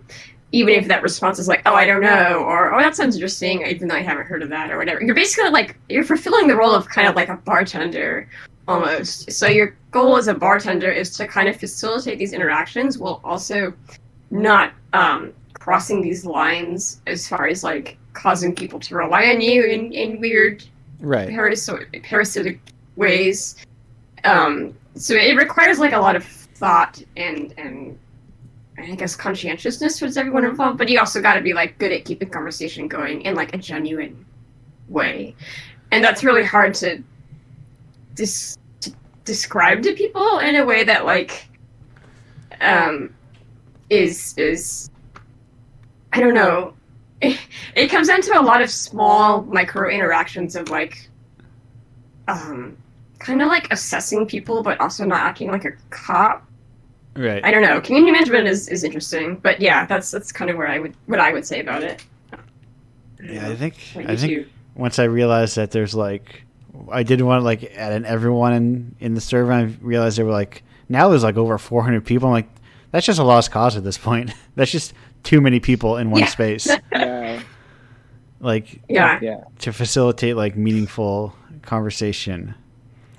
Like, I guess like maybe if there were like a few people who are like actually active, those people could like hang out and talk. But that's just frankly too many people in one place that have the potential to say something at any given point. It's part of why I made like Oh, sorry. Yeah, I found that like in the course of running servers, not just this one, but also a couple others, that most servers, like regardless of their size, will sort out to be something like 15 to 20 active members, and like those people will rotate out or they'll change. But like you get kind of like a wider variety of drop-ins, I suppose. But like usually once it gets to above 20 or so regulars, then people start to get tired, they get burned out, they're like, I can't keep up, and then like somebody else kind of is like, oh, less people are talking, so I'm going to talk now. And it usually winds up staying around that number, I think, if you are facilitating interaction. So I don't mind new people joining. In fact, I think it's great because I think people need...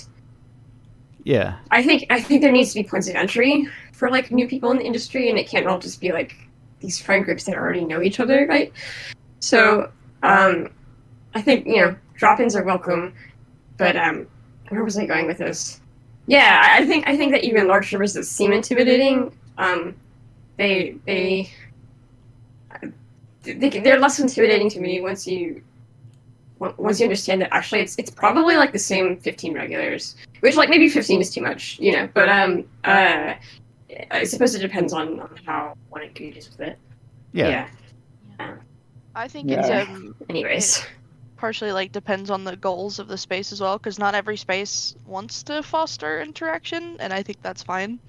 It's like one of the reasons that we do at GDG is because it's like we want to kind of lead by example, and we're nice to people and have conversations with people because we like that behavior, and we want to see other people doing that and supporting each other. And we have like a self-promos channel where we encourage people to post their work, or there's like a games and levels folder where people post their games and then people can come back and give feedback and that they've played it. And I think a lot of it is being like, oh, well, we want to think about what the purpose of the server is, and then as long as we're enacting that purpose ourselves, then other people will kind of get that vibe and understand what we're trying to go for. Yeah. And I also think like the purpose of like a server that's connected to people's jobs in some way, which any game dev server is probably going to be, has like a different set of norms and expectations than like a friend group server where where I don't think the two should be conflated, which is actually something that we run into now and then, where like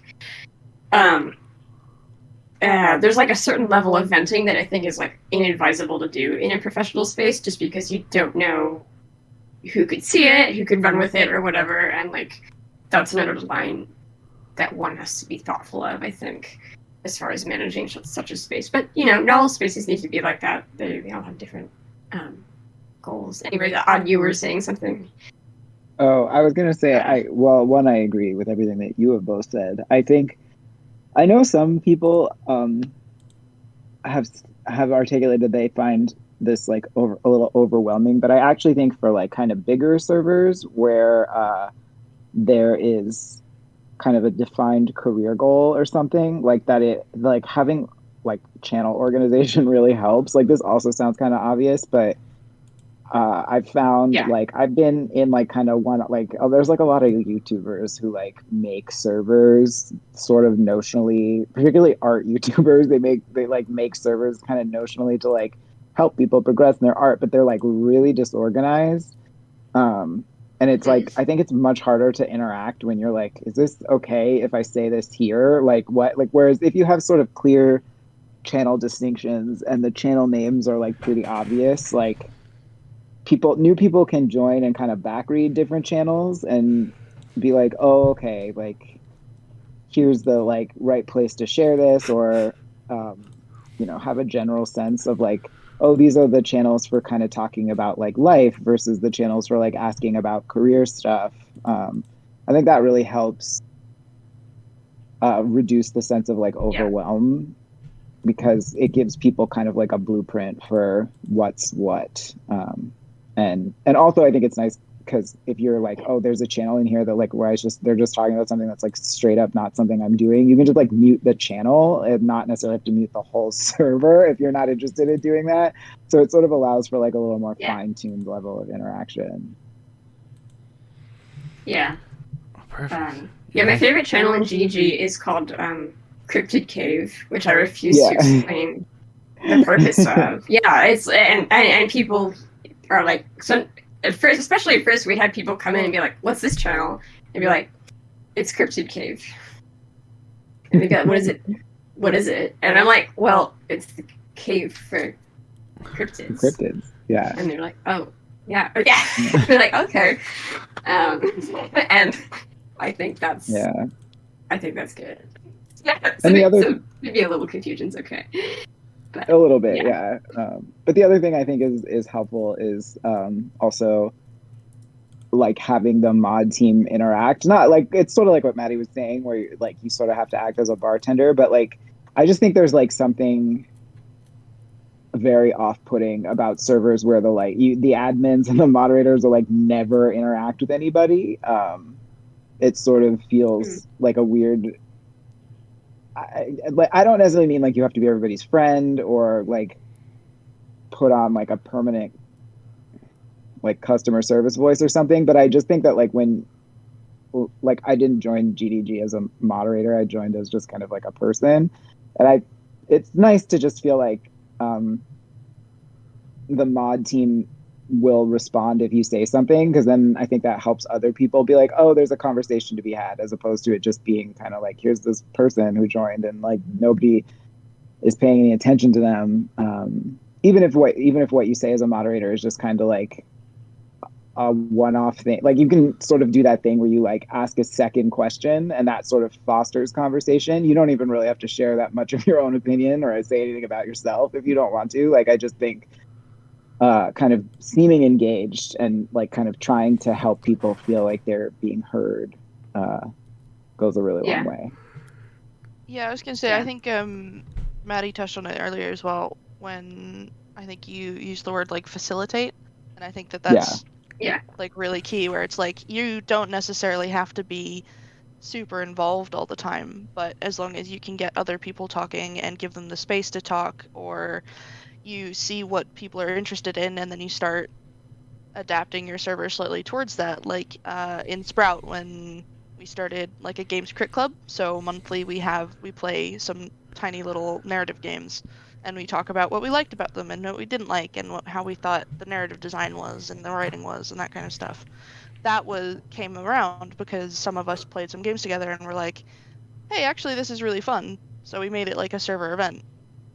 And theoretically, like I'm there every week, but I shouldn't have to be there every week. Like I feel like we've done it enough now that people can just go and play games and talk about games, and it's kind of following what the server itself wanted. Like I don't think I was a mod originally when we started that.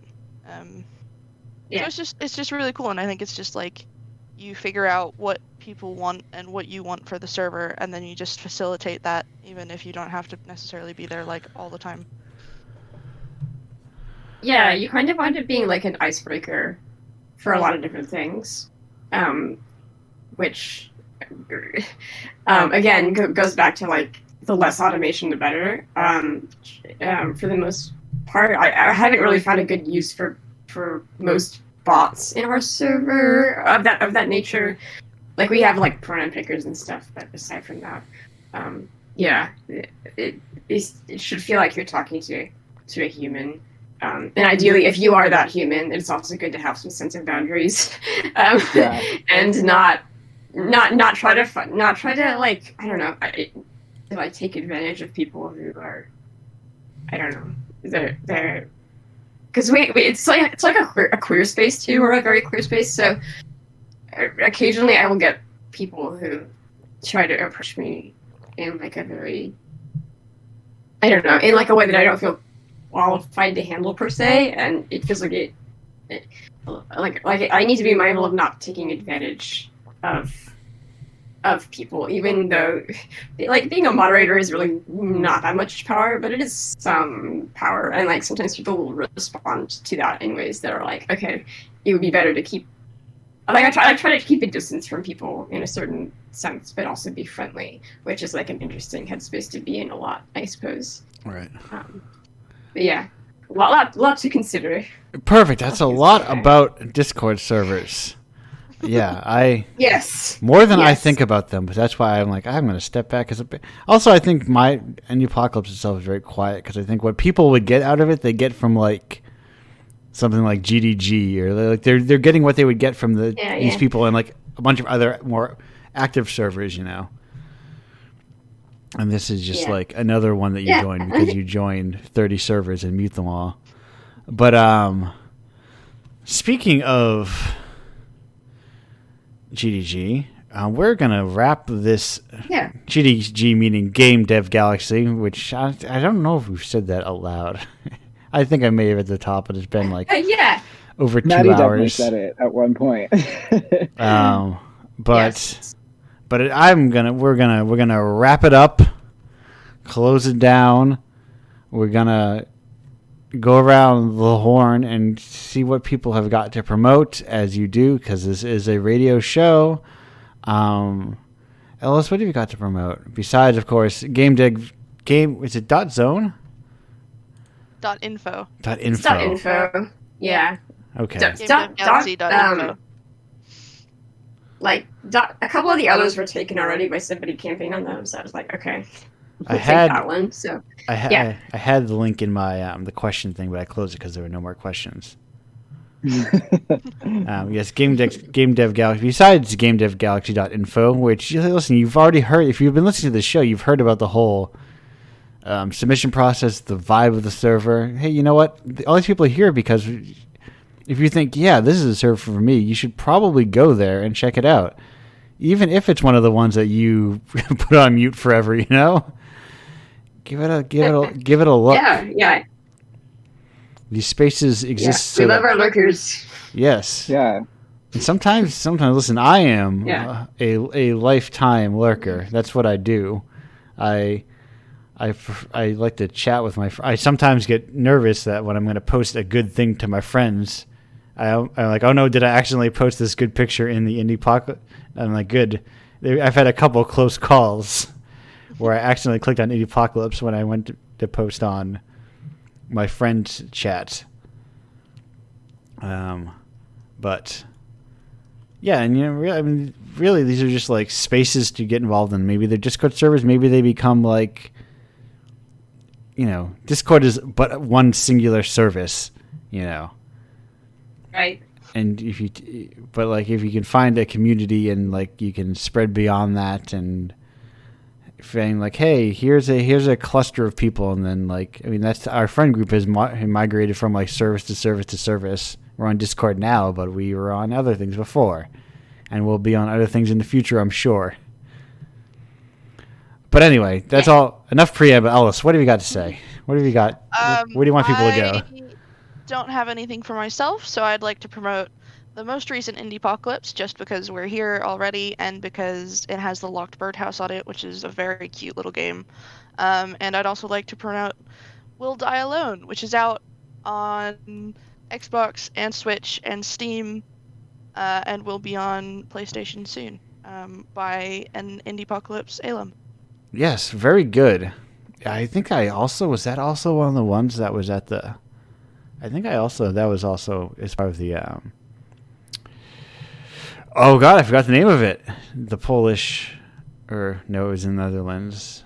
The gallery. space I helped to curate at some point. It's a cool game, is what I'm saying. Actually, is what I'm saying.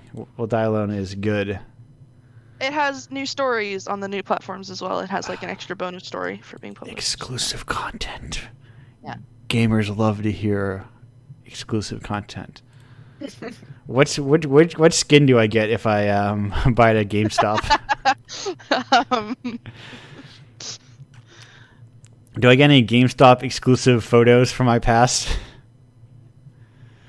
The time I tried to trade in my copy of Dynasty Warriors 3 so I could afford Dynasty Warriors 3 Extreme Legends. I don't think there is anything special if you can buy it at GameStop. I'm not sure you can buy it at GameStop. But it'd be cool if you could somehow. I think for more popular digital only games, they have those like cards, and I think you just buy a card that probably just has like $15 worth of Xbox points or something on it, and it'll say like Undertale, but really it's just like Microsoft points or something. I'm not sure. Yeah. Anyway, Odd, what have you got to promote?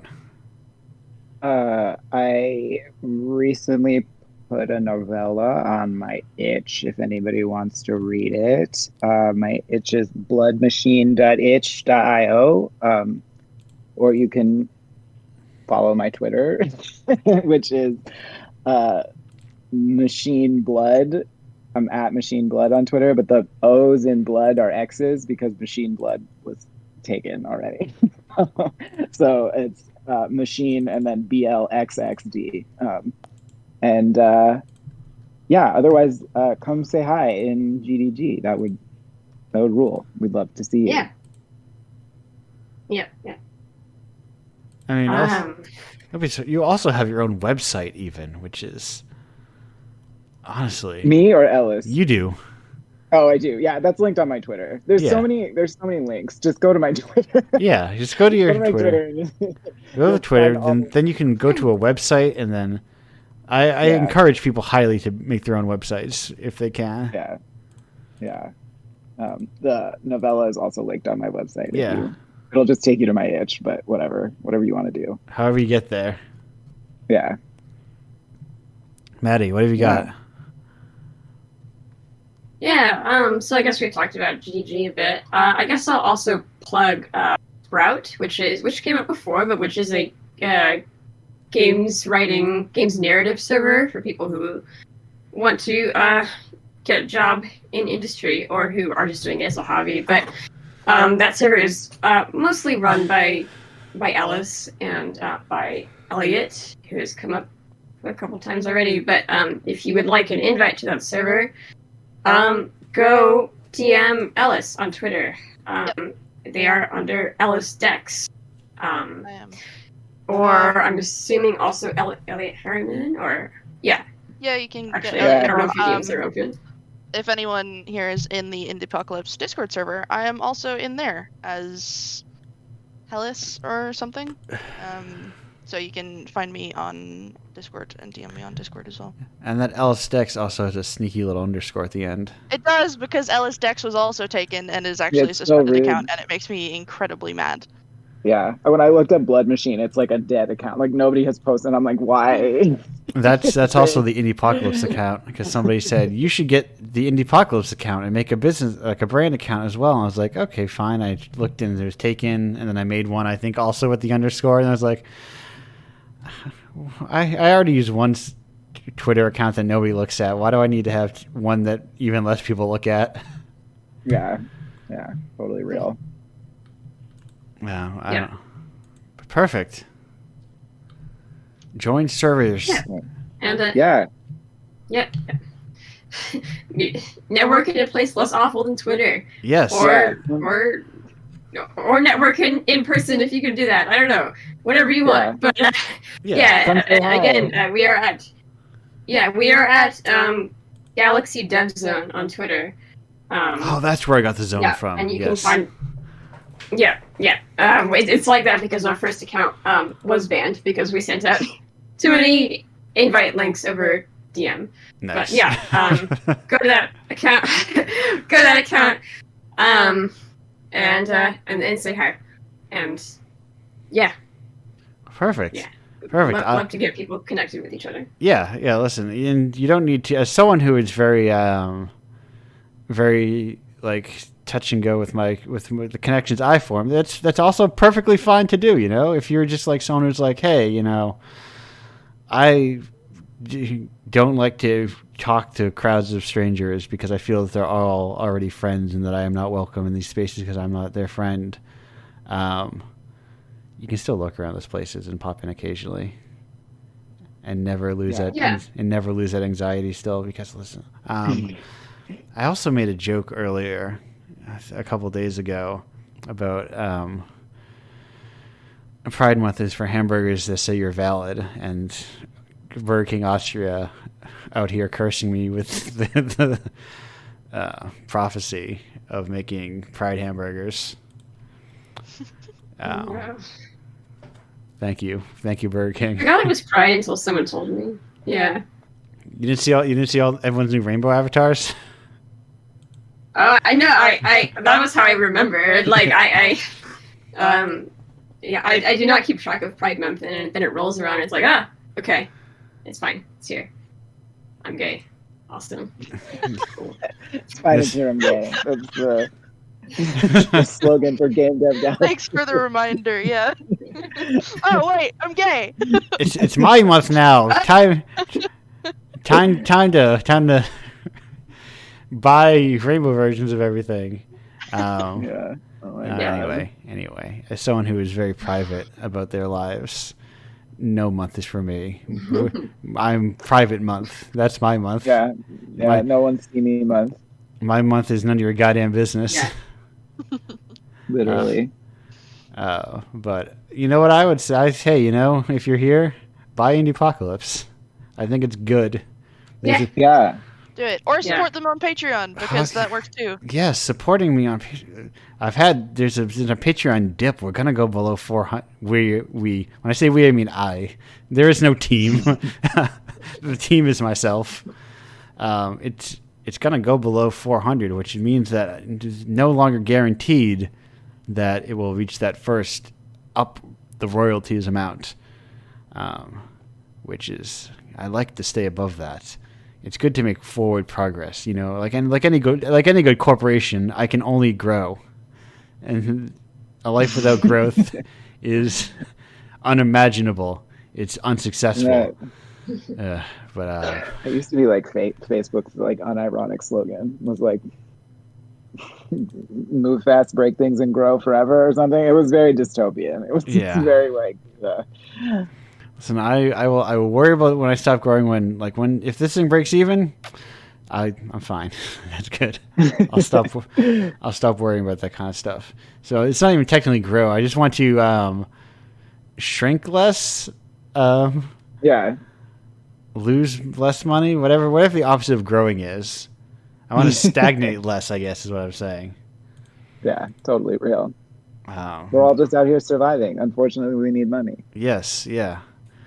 And all this money just goes back into developers. Like, you know, all of it does. More than all of it does. That's how negative profits work. You spend more money than you make. But buy it. It's good. It's nice if you... That's it. Indiepocalypse.com. I've got it. Yeah. I got the no Twitter account, but I got the URL. That's much more important. Oh, yeah. Yeah, it's far...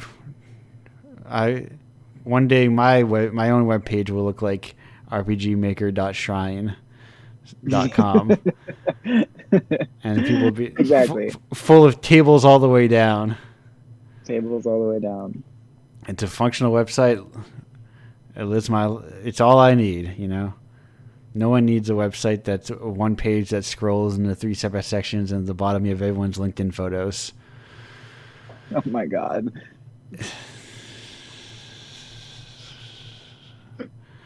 Anyway, that's the end of the show. Thank you all for being here. Thank you. Yeah, thank you for having us. This was wonderful. It was a great time. Yeah, it was great to talk.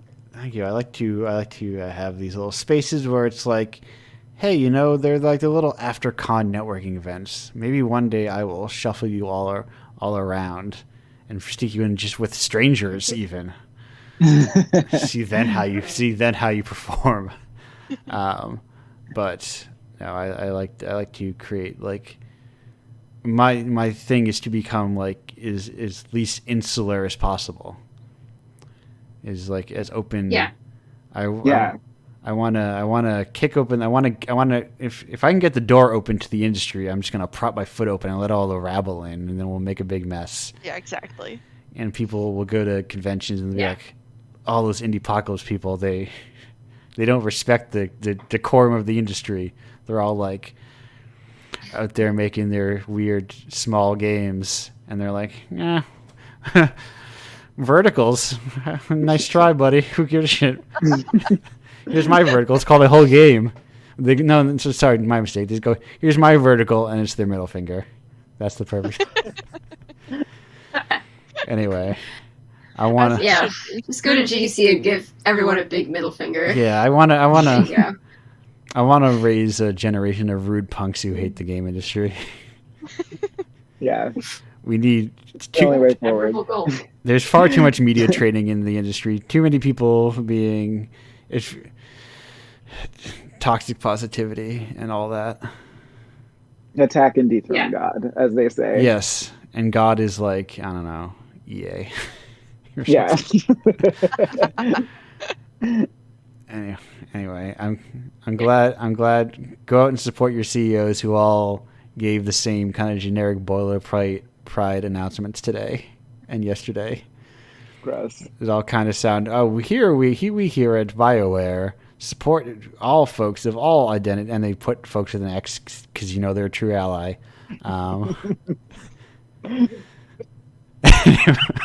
Anyway, before I start picking, I'm going to close this down before I start picking on corporations too much or something.